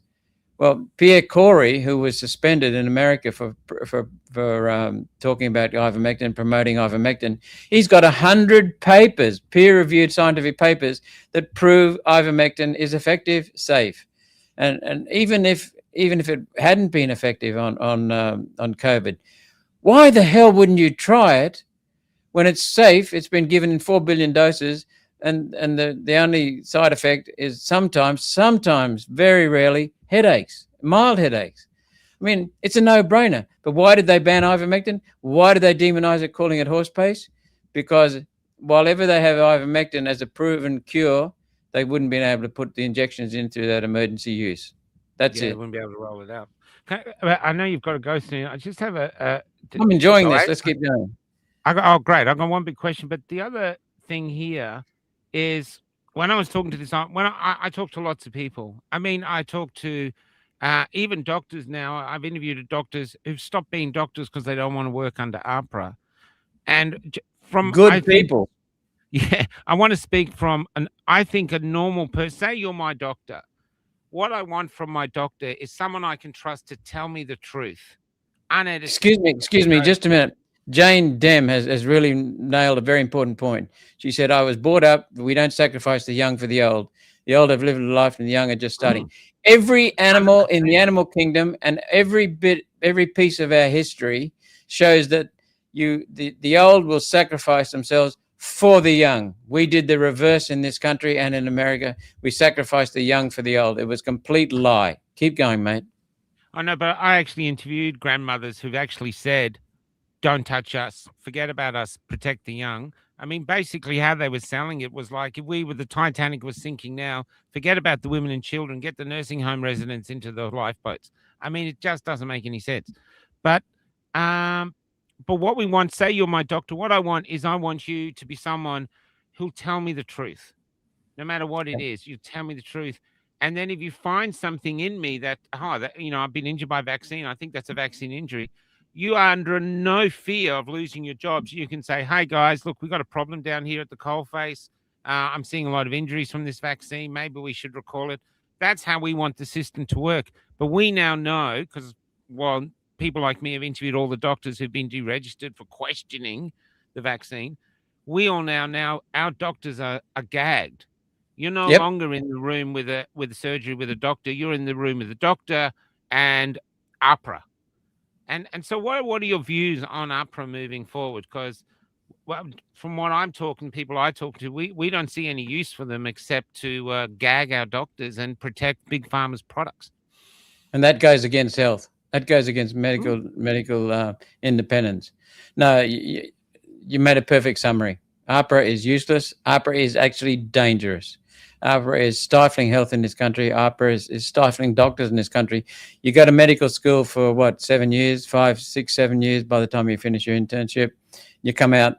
If I go to you as a doctor, I want your advice on my condition, not reading off a list and saying, I'm not allowed to say this, not allowed to say that, not allowed to say something else. You know, the people in APRA would be the last people I would go to for medical advice. Yeah. Yeah. In fact, I'll say this online while I've got you here because it might have some reach. I interviewed Dr. Hobart, who had a heart attack while he was on suspension. And I've got this on video. He told me that before he was suspended and before they suspended ivermectin, one of the heads of APRA came to him with a vaccine injury seeking a prescription for ivermectin. Then they banned it and then they suspended him. I have that on tape. He's a humble man, but you could get it out of him. Because He's a wonderful man. That just shows the hypocrisy of it all. But the He's a major wonderful question man. is, it seems that Pauline and you guys, the One Nation, are on path to becoming initially the actual, the opposition. But what happens if you actually get in? Because I could feel that it's a possibility. Is it a possibility you guys could get in? And what do you think would happen? It is a possibility. There's no doubt about that. More and more people are waking up. Farah showed so many people are waking up, much more than the 10, 15% than I thought were awake, much more. And they were hungry for. He's David Farley, our candidate there, is a fantastic man in his own right. Combined with One Nation, he got an amazing victory, a landslide victory. Yes, we're on course to get government. I don't know when it'll be, but that's in the hands of the people. But we've got to wake the people up, because once they're aware of the facts, they know that there needs to be a change. People, as a result of the last 12, 15 months, probably 18 months, people now know the Uni Party is a fraud. They now know that they were liberal, blue, Labor red. They're both similar. Their policies on immigration, on housing, on energy, on climate are basically the same, and they're dishonest. The only breath of fresh air is One Nation, and One Nation.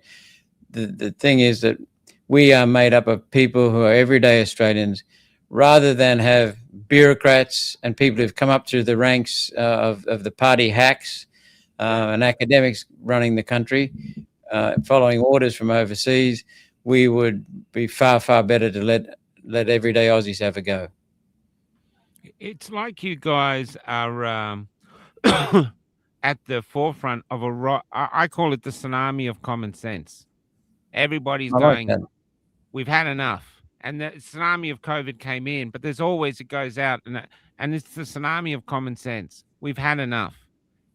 Yeah, okay, if you're a mature guy and you want to dress as a woman, or you even want to go to sex change, no problem. You know, free country, do what you want, but just stay out of the females' toilets. And don't participate in female sports because it's not fair. And fair is a part of our national anthem. We like fairness. And someone who's born a bloke is obviously going to do better at certain sports than those who are born into women. And it crushes the dreams of young girls. Spot on. That's what I hate.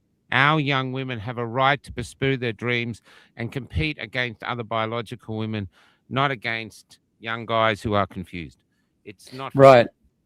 The other thing I'd add, I've already said, and I firmly believe it, that the biggest problem we have is governance. Every major problem comes out of this bloody building in Canberra called Parliament House. And the main reason is they're working not to serve the people of Australia. They're working to serve their masters, their donors, their vested interests, the globalists, the people who pull the strings, their party power brokers in dark rooms behind the scenes. That's what they're working for. And they're able to get away with it because they don't follow the data. They don't get the data. Someone's asked the question, who the hell are they? Well, my super was taken. The globalists, basically, BlackRock, Vanguard, State Street, First State, BlackRock Inc. So, they don't follow the data. If you look at the data on climate, we have a fantastic team of people that I've been working with since I got into the Senate. One of them is just unbelievable. He's just one nation or no nation. Exactly, Jan. He's just a stunning person on statistics, on data, he loves nature. He loves exploring. He's so objective. He's good on maths, and he can combine data. He has gone around, Michael, legally scraping data from places like CSIRO, United Nations, Bureau of Meteorology, Met Office in Britain, NASA, and he scraped 24,000 data sets on climate and energy.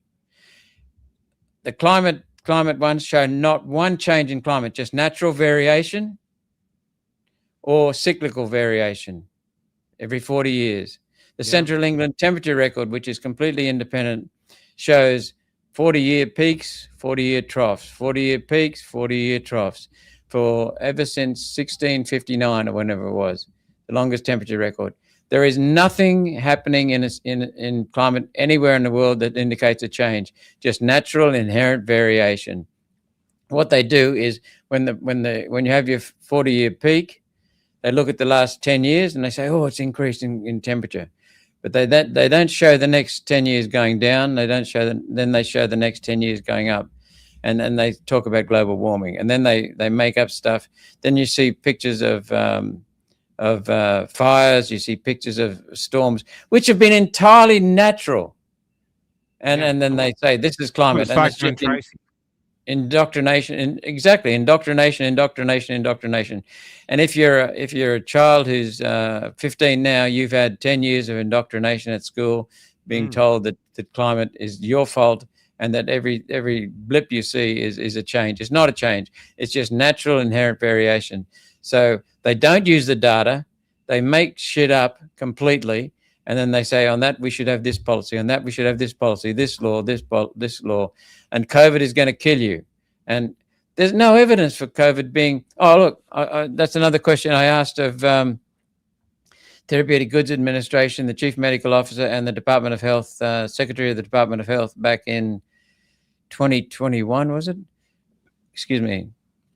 I said, I want to know the severity of COVID-19, and I want to know the transmissibility, and I want it in two forms. I want to know the absolute numbers, what they are, quantify that for me, and I want to know it relative to past flus and so on.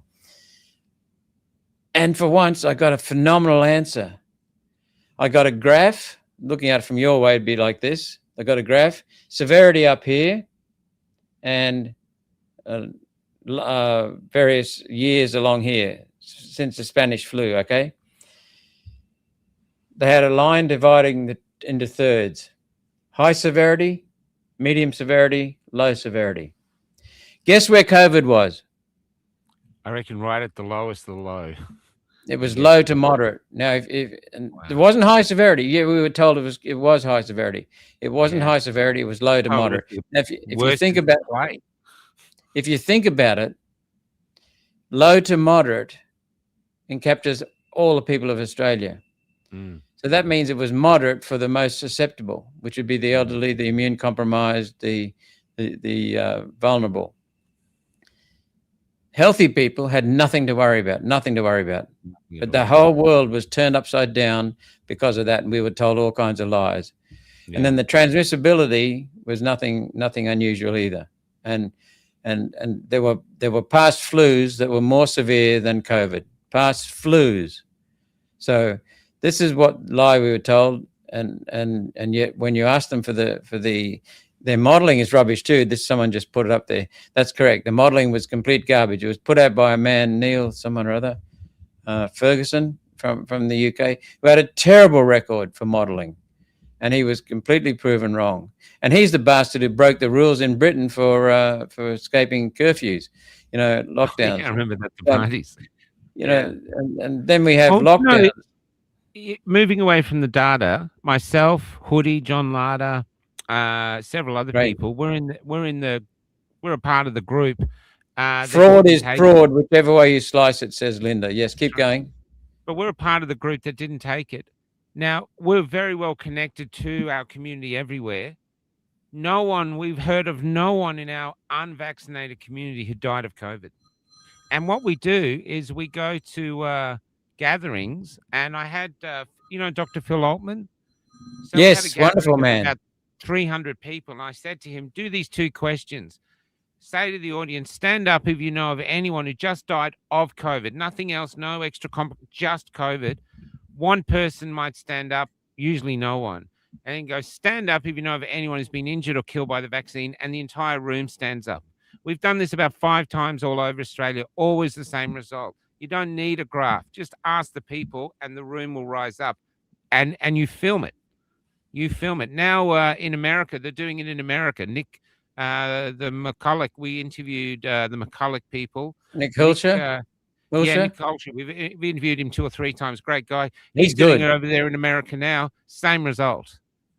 So if you don't, if you can't read graphs, then just look at this. The people have seen it. That's why you can't keep lying. At some point, you're in an abusive relationship. The victim has to realize they have the power, and they just have to say, enough. No, not doing this anymore.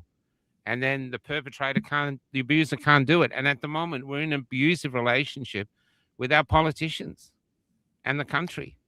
Michael, it's horrendous. Michael, the health minister up here was a political hack who had been a member of the federal parliament. The health minister up here, Yvette Duth, at the time in the state, she went from the federal to the state.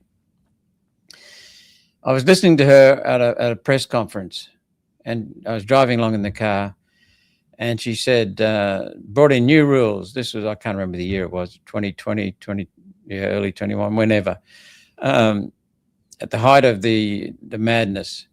And she said, from now on, people will have to wear masks in cars. And a journalist, I heard his voice clearly. He said, what about if you're the only person and you're alone in the car? And there was a pause.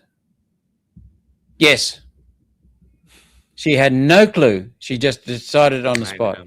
That's the science we had doing this nonsense. And then we had Yeah. Greg Hunt, who I don't have much regard for. He was the federal health minister. He said, "We are engaged in the world's largest clinical vaccination trial."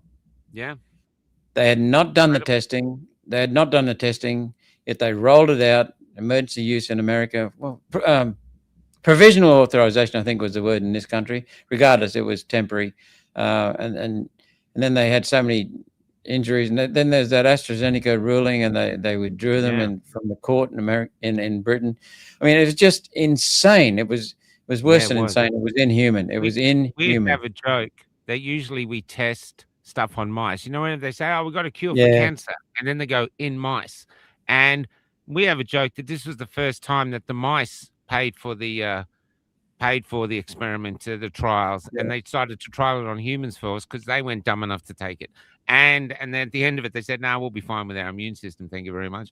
And because it is carnage out here, you have these people turning up, young people who can no longer do sport, and they're all being forgotten about. I used to say there's a new underclass in Australia below the anti-vaxxers and the drug addicts and all this, everything else they try to make us look bad. And that is the vaccine injured of Australia. If you've been injured by a vaccine, you're forgotten about, except by certain parties like yourselves and the Jared Rennicks. There's and then people like us and the fabulous Rosemary Marshall and George Keswick who go out there and interview them. Otherwise, they're forgotten about. And they did what the government said. And they were good Australians because the government was saying you got to be a good Australian to take this. Otherwise, you're out of the community. And here we are. I find it the crime of the century, or one of the greatest crimes in Australian history, is that the government has basically uh, either they didn't know and they've just done it ignorantly and they just want to deal with the fallout, or they purposely knew. And I can't see any other way that they could have done it. Especially banning ivermectin. If they This is really cared about the health of the nation, they would have said, sure, try ivermectin, try hydroxychloroquine, try vitamin C, try getting out in the sun. Not instead of being locked down. These were draconian methods. And I think all someone their said to me the measures. other day, just to finish, sorry, someone said to me the other day, and I've been using this now, PTSD from the COVID era, from whichever way whichever way you swang, is the new normal in Australia. And that's why we've become silent, because we're actually suffering from PTSD, or a lot of us. Yep. And that raises vets, the abuse of vets. They don't treat them properly when they get home. They discourage it. I mean, a veteran has stood up for us. Yeah. Stood up for us. And what do they say? We send them, we bend them, but we don't mend them. And they go through all kinds of elaborate training to make them fit in. So they basically change their psyches to make them fit in. Then they expose them to all kinds of horrors, and then they arrest them in Channel 9 plane. Channel 9 arrests them on the plane in the tarmac in Sydney Airport when Ben Roberts-Smith said he would willingly go in. Now, the point is that man deserves a trial. He deserves a trial. If he's guilty, he's guilty. I don't think he is, but if he's guilty, then he's guilty. If he's not, then he should be left alone. We've got trial by media. So, but we're not, a veteran who's not a decorated veteran has given so much of their life, and they're treated as scum. Yeah, and the ISIS brides are allowed in. I think, and they're going to bring in more. Shouldn't it be a court martial shouldn't this let the army handle this? This is why is he being? There's, to me, Afghanistan was like Vietnam. These are dirty wars. And most of us didn't even know they were there fighting for us. So we didn't even know. And we're judging them with the morality of a latte swilling drinker in some cafe in Sydney, with these people who are in Afghanistan watching their friends getting killed, and just, I just, it does my head in. Yep. And then as someone said, they treated these as as crimes. They didn't treat the COVID mismanagement and homicides as crimes. No, not at all. But Not just at all. before we say goodbye to COVID as a topic, One Nation is pursuing a royal commission into it. We'll continue. Yeah, We great. have already got. I won't go into the details, but we managed to get the Senate on board for developing the draft terms of reference for a possible future royal commission, and they are brilliant. Wow. The lawyers that came together, the doctors that came together in the Senate inquiry that my motion resulted in, were just fantastic, just amazing. So we've got the Royal Commission terms ready to go, approved by that committee. We also want to pursue compensation. We want to stop the COVID shots immediately. They're still going on. Get out. We see crazy. chemists pushing it all the time. George Keswick is a chemist whisperer, we call him. He goes in to tell chemists, you're not supposed to give it to 18-year-olds or below. TGA put that out, and they don't know. But let's moving on. Another really contentious issue out here is the 28 pedophiles that they won't allow Australians to know because they'll say it'll upset us. But even though we survived Rolf Harris going down, what is Pauline Hanson's or One Nation's stance on this? Because this is a real issue with Australians on the ground. They're furious. Right. I'm happy to talk about that. I heard about these 28, the list of 28 as it was called. What's the other thing? List of 28 and the suppression order. That's right. So I've got a very, very good lawyer in my office. He's a barrister. He's been an advocate on various tribunals for, justice for people who are vulnerable, can't look after themselves. He's been around, and he's a teacher of constitutional law. He's first class on contract law. He's very, very good, and he's a very good person. He's kind-hearted, empathetic, just the sort of person you want, and he's honest. And he's strong. He'll stand up and tell you if you're wrong. So I heard about this list of 28 and the suppression order, and then I saw it coming from our constituents, emails and social media. So I thought, okay, let's track it down. So I saw a video of former Senator Bill Heffernan in Senate Estimates, which is the one. It's about an 6 or 8 minute video. Yeah, which makes some pretty strong claims. So I eventually got Bill's telephone number from a couple of National Party senators, and I contacted him, and he said to me, at last, when I got to him on the phone, at last someone, a member of Parliament, is interested. He said, of course, you can come and talk to me, but he said, I'll come to Canberra, come to my office next time you're in the Senate. So he agreed to meet there. He brought one of what you and I would call a port. It's a little suitcase, the kiddie suitcases from when we were kids.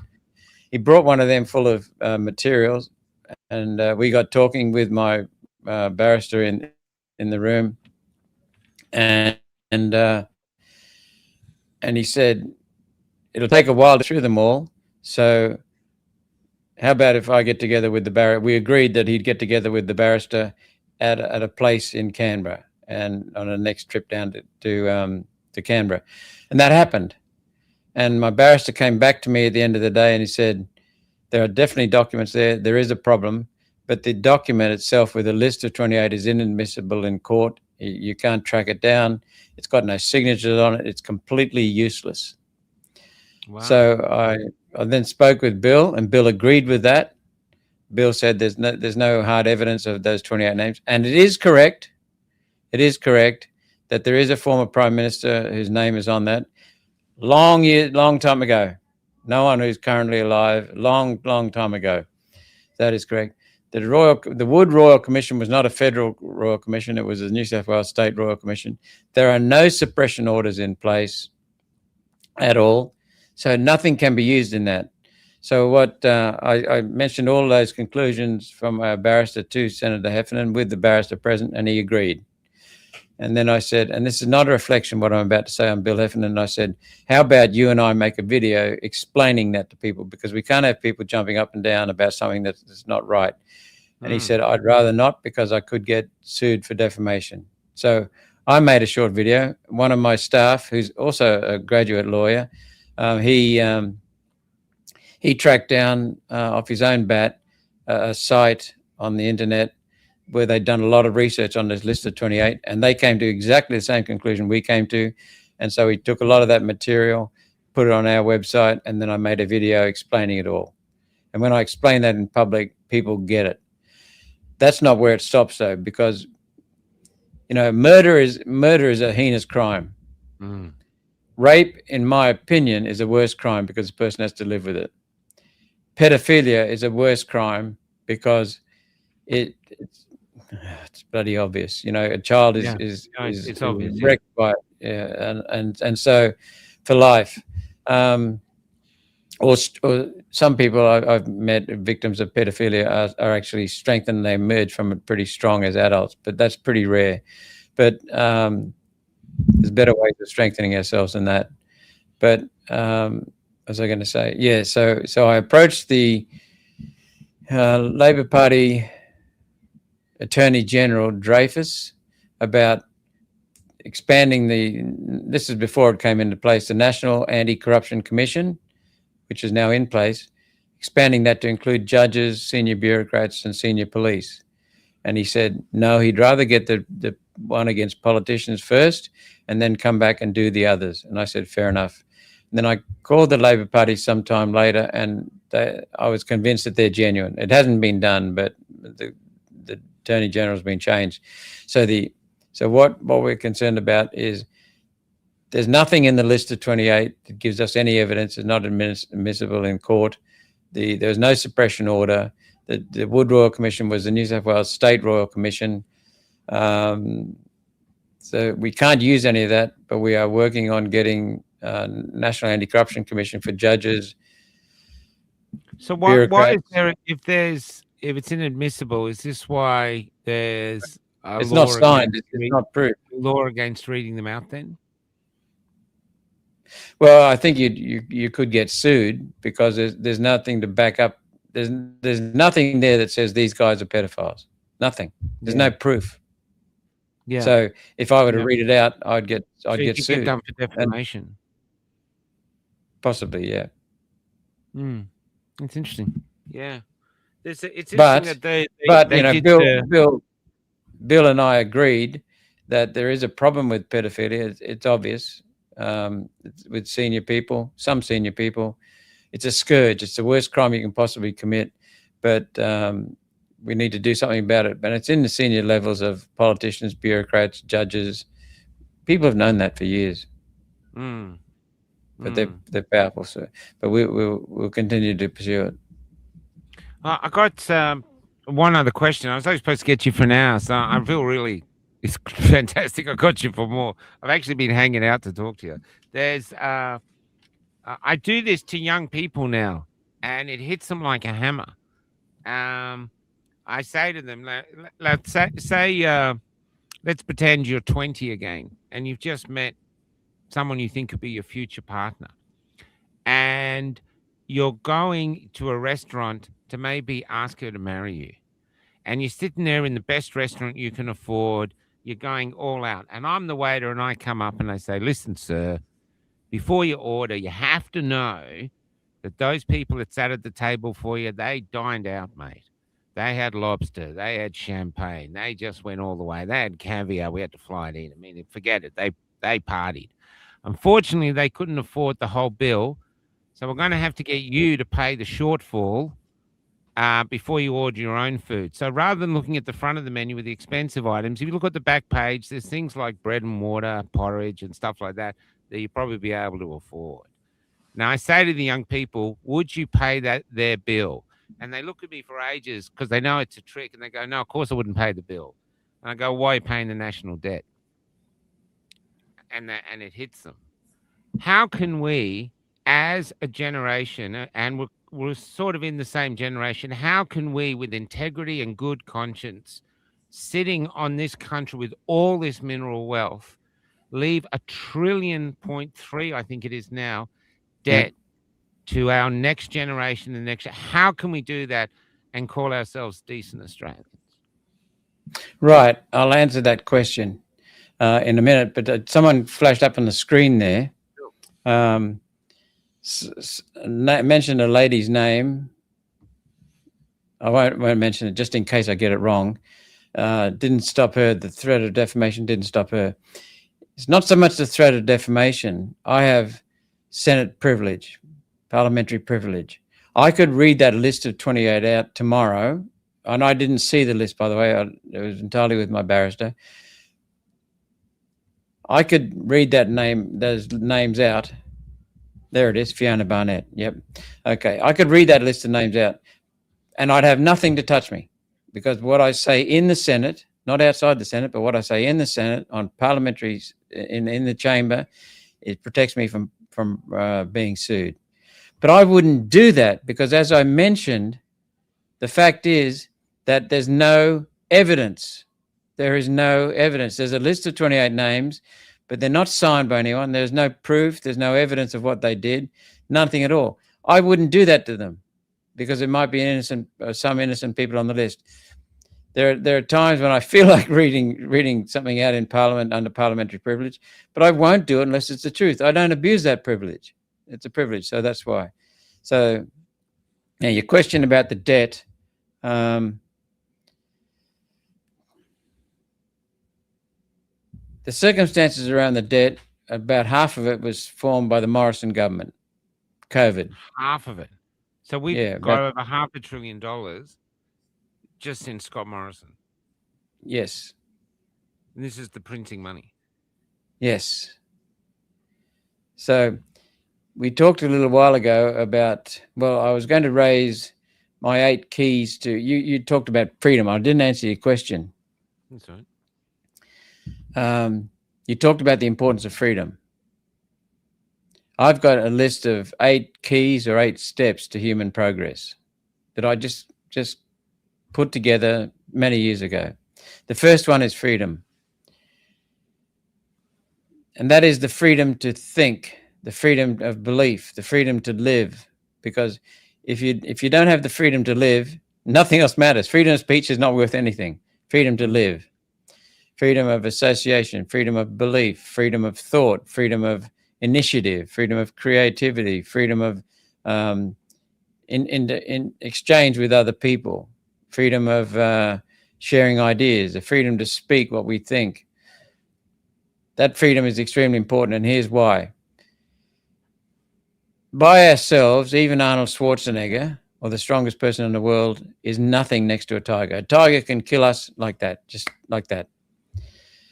What makes us unique is that, to some extent, is that we have a highly developed social network. We've got a community network.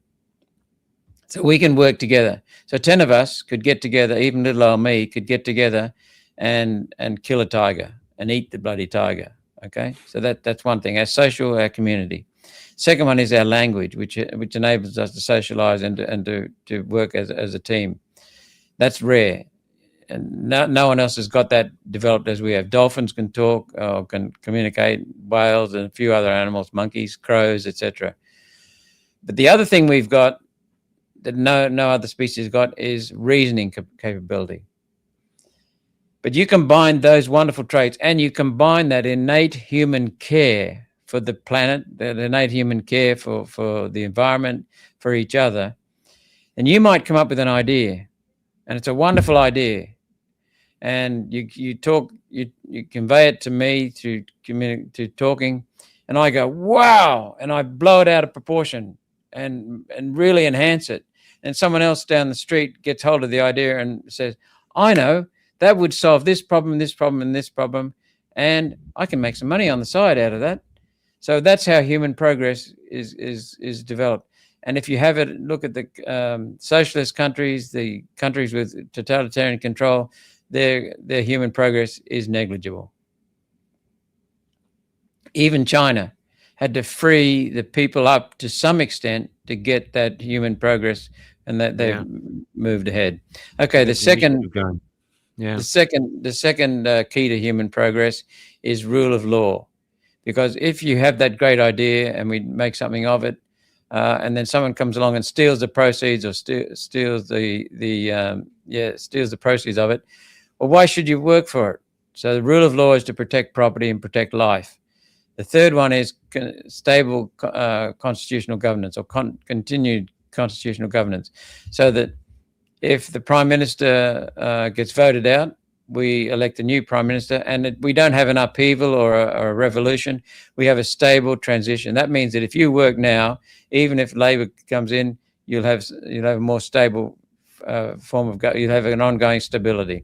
The fourth one is secure private property rights. What you own is yours, and no one can take it off you. Then the next one is strong families, because you have to nurture people, you have to protect people, they're a form of welfare. Best form of welfare is the family. Then the sixth one is cheap, affordable, reliable, efficient, environmentally responsible energy. And it is the foundation. So you've got to have cheap energy to be competitive globally. The number one cost component for manufacturing is no longer labor, because we've automated that out to a large extent. It's now electricity. China takes some of our coal. China, by the way, we produce 450 million tons of coal a year. China produces 4.7 billion tons of coal a year. Wow. Billion. They burn more than half the coal that's burned in the world. And they import coal from us as well, because we've got some very special, good quality coking coal for making steel. So, so that's what they want. They want this for the steel, because they've got yes, enough coal for everything else. They also want our steaming coal for making power. But we get our we used to have the cheapest coal, power electricity prices in the world, bar none. We were the lowest. We have power stations at the mine mouth, so the coal comes out of the mine into the power station. No transport costs. That's it. To get Australian steaming coal to China or to Japan or whatever. And by the way, Indonesia has passed us as the number one exporter. So there are plenty of other places for getting coal. You can shut us down; they'll still burn coal. The forecast for coal. America's producing right now, I hear. Sorry? Or is that oil? No, sorry, keep going. I thought it was America's producing oil. Sorry, keep going. Yeah, the forecast for coal consumption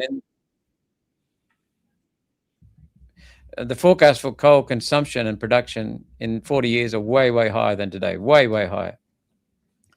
So if you want to send out coal to China to burn in a power station, you take it out of the mine, store it at the mine, load it, which costs money, onto a train, carry it to the port, a couple of 100 kilometers, store it at the port, costs money, and you have to ship it back onto a ship, take it thousands of kilometers to China, then do the same with the port there, unload it and store it, and then load it onto a train, take it hundreds of kilometers inland, and then you get it to your Chinese power station. So the price for Australian coal, because of all the bloody subsidies for solar and wind and the inefficiencies of coal-fired power stations due to the national electricity racket that the bureaucrats control, it's not a market, due to all of that, is about 26 to 33 cents per kilowatt hour. 26 to 33, remember those figures. The cost in China after transporting it all that way is 8 cents a kilowatt hour. 8. They're using our coal, but all of the inefficiencies due to government and the solar and wind and the other subsidies and the restrictions put on coal-fired power stations driving that cost up. So you've got to be competitive these days, you've got to have the cheapest energy. So we would restore cheap energy. Then there are two more. One is you need the cost of government is tax, and most government control we would remove completely, because the governments don't know people's needs, and the best way to produce efficiently, or use your resources efficiently, is to produce what people want, what people need, not bullshit from the government. So you've got to have tax, but we would have a fair, effective, efficient form of tax, not a rorting system that is being done to look after their mates, government mates. And then the last one is honest money. Well, we haven't had honest money since the Federal Reserve Bank started.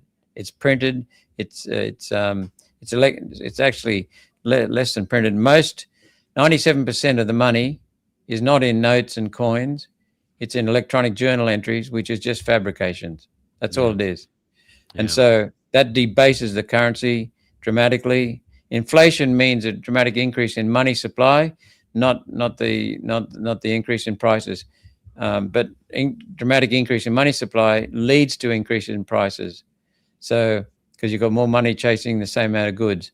So that's what's ruining our country. Those 8 things are the key to human progress. In all 8, we are going backwards in this country. So your question was about be fixed by your what you say question is care. is So what? we had what you said is fundamental to human existence is that we care. That's why we've been so So successful. what we have to do is use data. We have to shrink government dramatically, get it out of our lives, because it's you've mentioned transgender, which you can't change gender, but transgenderism, the destruction of family through the family law court, the slaughterhouse of the nation, so many other things, woke activities, the DEI, sustainable development goals. A lot of these are imported. This is destroying our country. It's raising the cost of living dramatically. We have got energy prices that are now highest in the world. We've got housing prices that are now the highest in the world, and it's been driven up by mass immigration. All of these are due to government. Yeah. And so what we would do is dramatically cut the government. Now, our policies for the last federal election are still the same, but they're being updated and revised. But what we would do is put $40 billion worth of money back in government, in taxpayers' pockets, back in your pocket. Why? Because we think the government can't spend it as wisely as you can. It's better off in your pockets. The government is causing inflation, and that's dramatically increasing the debt as well. So we've got a number of tax efficiencies and tax savings that are not inflationary. When you cut excise on fuel, which the government has as a result of our suggestion for dealing with the oil crisis, it's not inflationary. It's the opposite. It's deflationary. When you cut alcohol, excise on beer and spirits, you end up increasing the trade in hospitality venues, which have been cruelled. When you cut tobacco tax, you get an increase in revenue, because at the moment, probably 80% of the market is illicit. So there's so many inefficiencies in our tax system. Let's talk about that. They talk about how bad that is. People want to smoke, and why should they pay $108? I think it's over $100 for a little pack of tobacco, which most of it goes to the government, when they can get it for $20. And it's, you can understand it. I mean, the price is outrageous. People know, they go to India or they go to Bali and they can buy cigarettes cheap. I mean, I don't smoke cigarettes, but you can understand it. I mean, it's basically, if you're in a communistic system, which a lot of Australians feel we're going into, the black market rises up, and the black market ends up being the actual economy. And what's happening is people selling legalized tobacco in this country are losing their market altogether, because the savings in the pack of made smokes goes from about $44 or $40 to down around 11. Yeah. What are you going to do? We've got legal tobacco shop owners now selling illicit tobacco. We've got criminals but criminals involved, and it's firebombing, murders, and it's almost like the prohibition times in America. Instead of alcohol, it's cigarettes. Well, it's starting to be alcohol as well. Illicit alcohol is coming into Victoria now because of the same reason. So what we're doing is increasing smoking rates as well, because it's now cheaper to smoke. So, but what I'm talking about is having a fair, efficient taxation system that reduces the cost of living, but still is honest and efficient and effective. Some taxes cost more to collect than they get in revenue. So what we're talking about is putting more money back in people's pockets, and it'd be non-inflationary. We've done the models, and by the way, all these figures are costed either from budget figures or from Parliamentary Budget Office costings. So then people say, well, where's your $40 billion coming from, Senator Roberts? It comes from a $90 billion plus of savings by getting rid of federal government duplication and waste. There are so many things in the federal government sphere that have been taken off the states we need to send them back to the states. Some of them are done by the states and the federal government.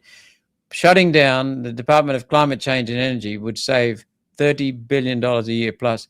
Plus, it would reduce the inefficiencies in the market due to those damn regulations. Plus, it would reduce $3 billion from the cost of electricity for the government. So, we'd get rid of the Federal Department of Education because it's a state responsibility.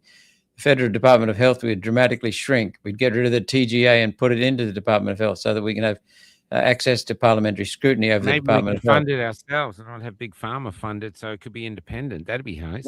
That's the other thing. Department of Health, the NDIS, we can cut $15 billion. Just one question about tax. Sorry to interrupt this. I think a lot of Australians are going, it's like they've got to tax us, but we're sitting on all this mineral wealth. And around the world, economists and other people are going, why are you even paying tax? Why aren't you like Dubai? Botswana has diamonds, one resource, diamonds.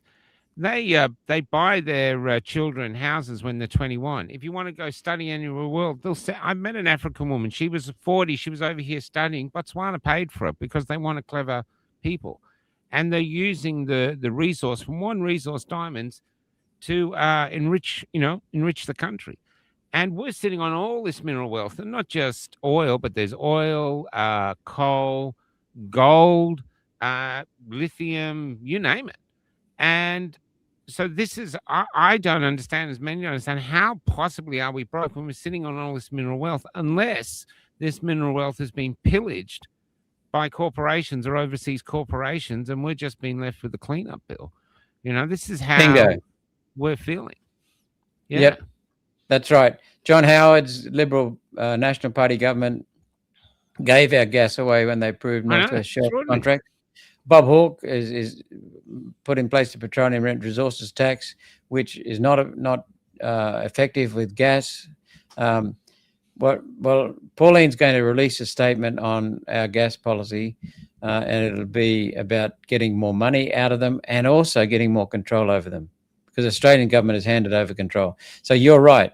We are the world's largest exporters of hydrocarbon fuels, coal and gas, and yet we're getting bugger all for it. Norway has got Norway. So Norway has free universities that you and I can go to university in Norway for free. You can come from other countries and study there for free. But the other thing too, this is, I'll end up on this because you might have to go soon. Digital ID is the next big thing coming. And many people I talk see that as total slavery, because someone like me, I'm on the road going town to town, interviewing people, trying to, find out what's actually happening on the ground. They could just cut me off and say, oh, he can't get fuel. These are the potentials that could be used. I'm not saying they do it, but it has the potential. Social credit. Yeah, social credit score system. As Anthony have zero. Mine will be sub-zero before it even starts. But to me, it's like, how do we stop it? Because so many people are going, oh, you can't stop it. I'm thinking, well, you can. So that's where I was headed. So we want to put $40 billion worth of your money back in your pockets. We can get that from saving more than $90 billion, conservative estimate, using properly costed and budget line items. And we can save that. We can save another $15 billion or so in the NDIS. That is going to skyrocket to about $90 billion a year if we don't do something. Then we can save about $15 billion on the Aboriginal industry. And by providing real care to the people that matter, not to all the parasites, the academics, the activists, the legion of bureaucrats and lawyers that are feeding off the middle. We spend so much money on the Aboriginal industry, but the Aboriginals on the ground don't get it. Yeah, they just don't receive it. I've been to those townships. They are like third world Mad Max towns, some of them. It's a not disgrace. All of them, but some of them, especially in the remote WA, there's no. Well, see, there again, our northern rail crossing from Port Hedland to Moranbah would open up all of those communities in Northern Territory, Western Australia, Northern Western Australia, and Northern Queensland. Open them right up, bring the world to those communities through tourism, and take their products, which is beef, cattle, other farm products out to the world and dramatically increase their prices for it. So that's where we'd save the money. And that leaves $90 billion minus $40 billion back in your pocket. That leaves $50 billion. $30 billion of that would be used to pay off debt. If we don't start paying off our debt, this is where the question came from. If we don't start paying off our debt, we'll end up with interest being the largest line item on the budget. That's just money being thrown away. And then that leaves $20 billion for infrastructure, which is plenty for getting the projects we want off the ground. Ports, rails. There are lots of rail loops to be closed. We can even close the national rail loop. So that's what we would do with it. But the fundamental point in answering your question is not just about the basic things, and all of our proposals would reduce inflation, because if you reduce excise on energy costs, that's right, we would remove the unfair treatment of coal-fired power stations, favouring solar and wind, which would dramatically reduce the cost of electricity anyway, 20% at least. Then we would stop solar and wind subsidies altogether. On that's large industrial solar complexes and large industrial wind turbine complexes. That would also protect the environment. So we would have a much more efficient. It can't pay for itself.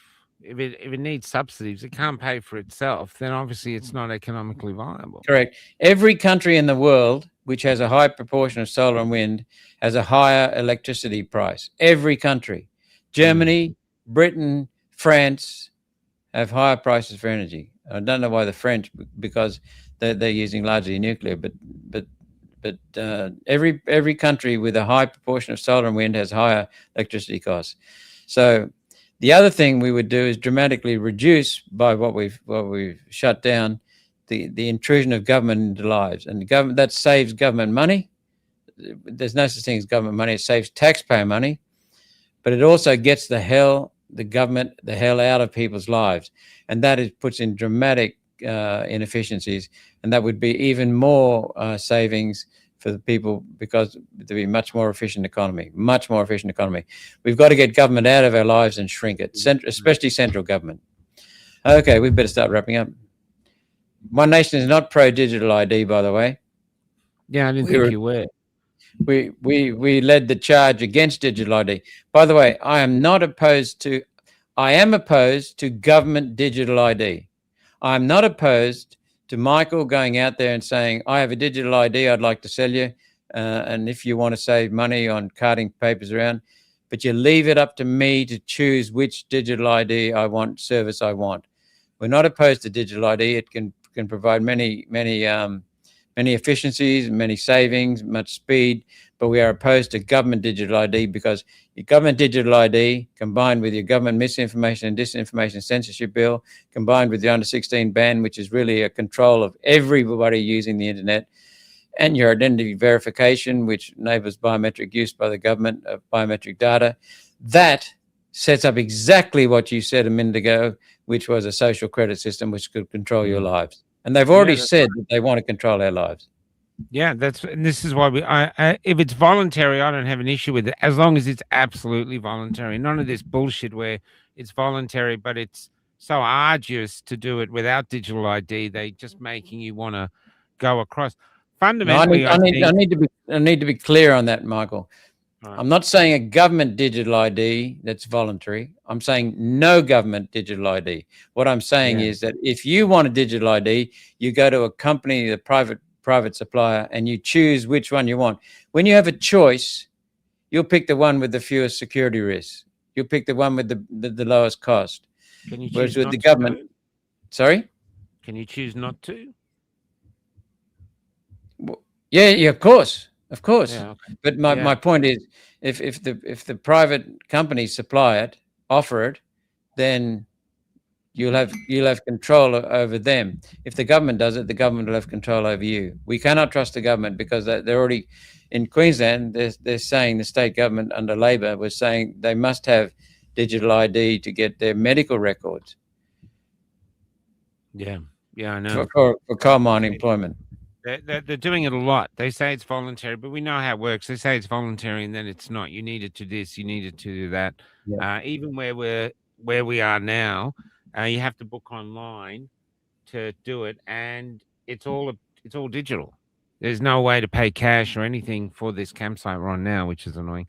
But and that's how What, it slowly comes in. It's like osmosis. It just comes and takes over everything.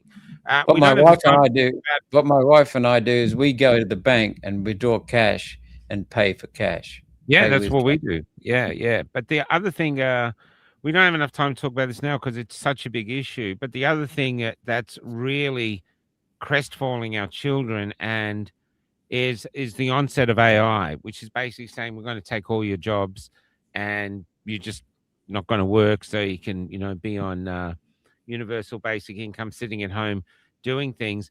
But I'm with you, Malcolm. People want to strive. They want to work for things. Yeah. I mean, I love working. I love doing this thing. I love working, talking to people, meeting people. I do. I love working. I don't want to sit around fishing or just watching TV.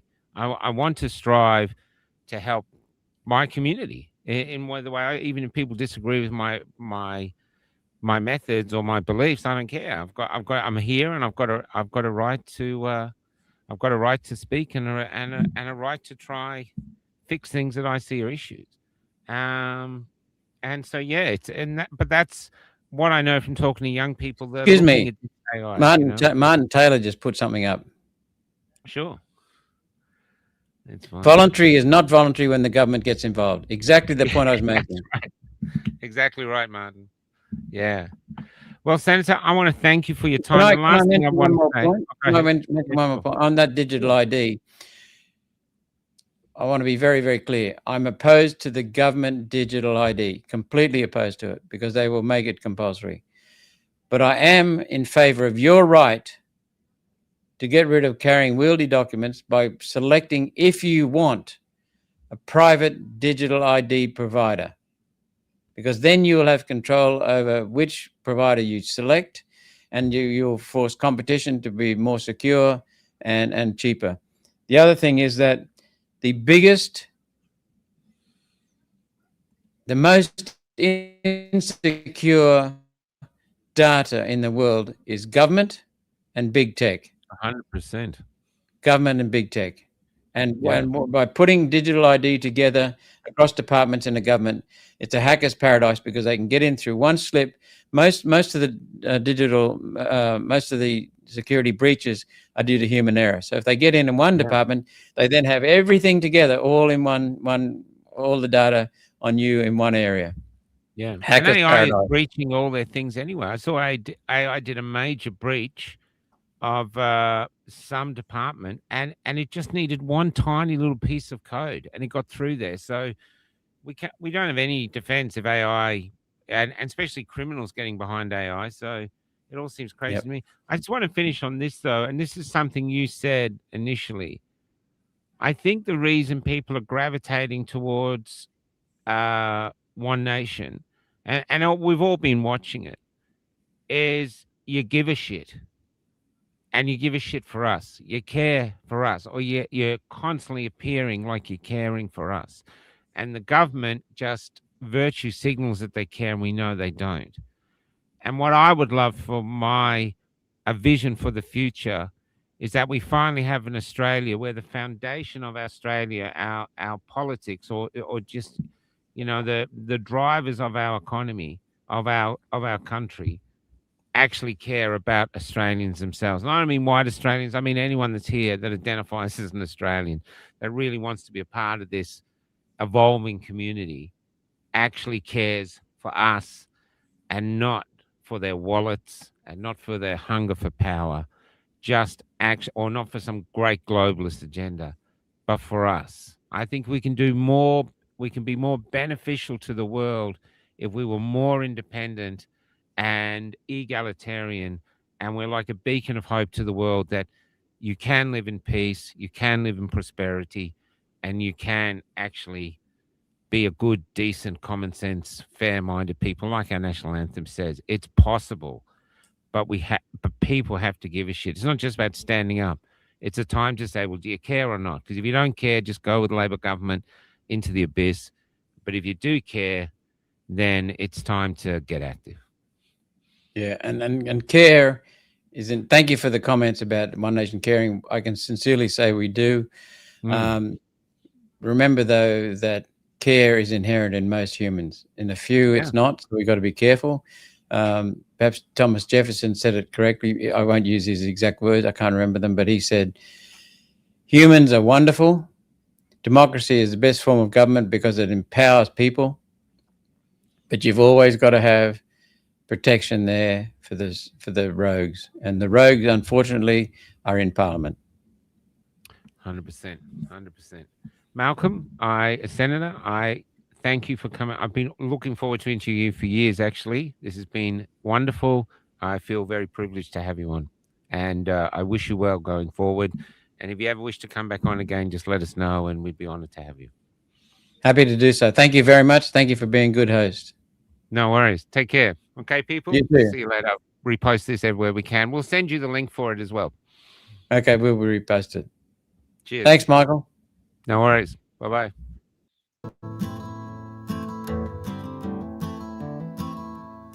When I met Jesus Christ, he was almost 10 years old, and he was helping his mother push a trolley full of all they owned. And because they couldn't find an inn they could get in, they were heading to the city and leaving Bethlehem. "Couldn't you perform a miracle? I'm out of them," he said. "I tried turning nothing into warmth, but it just made my mother cry. It just made my mother cry." Mary Magdalene has become a man, and tonight he's old, and she has been riding my tram.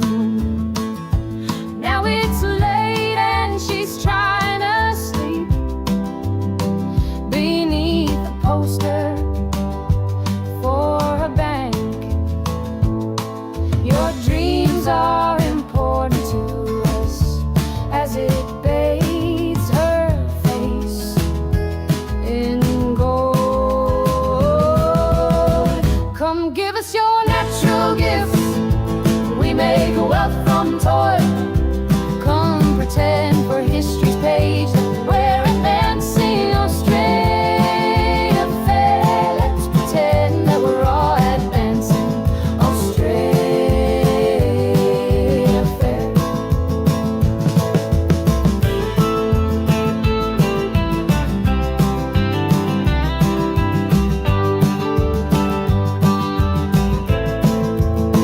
Back down the road I found the church we built on the black man's bones was empty, and out the front a sign read all but sold.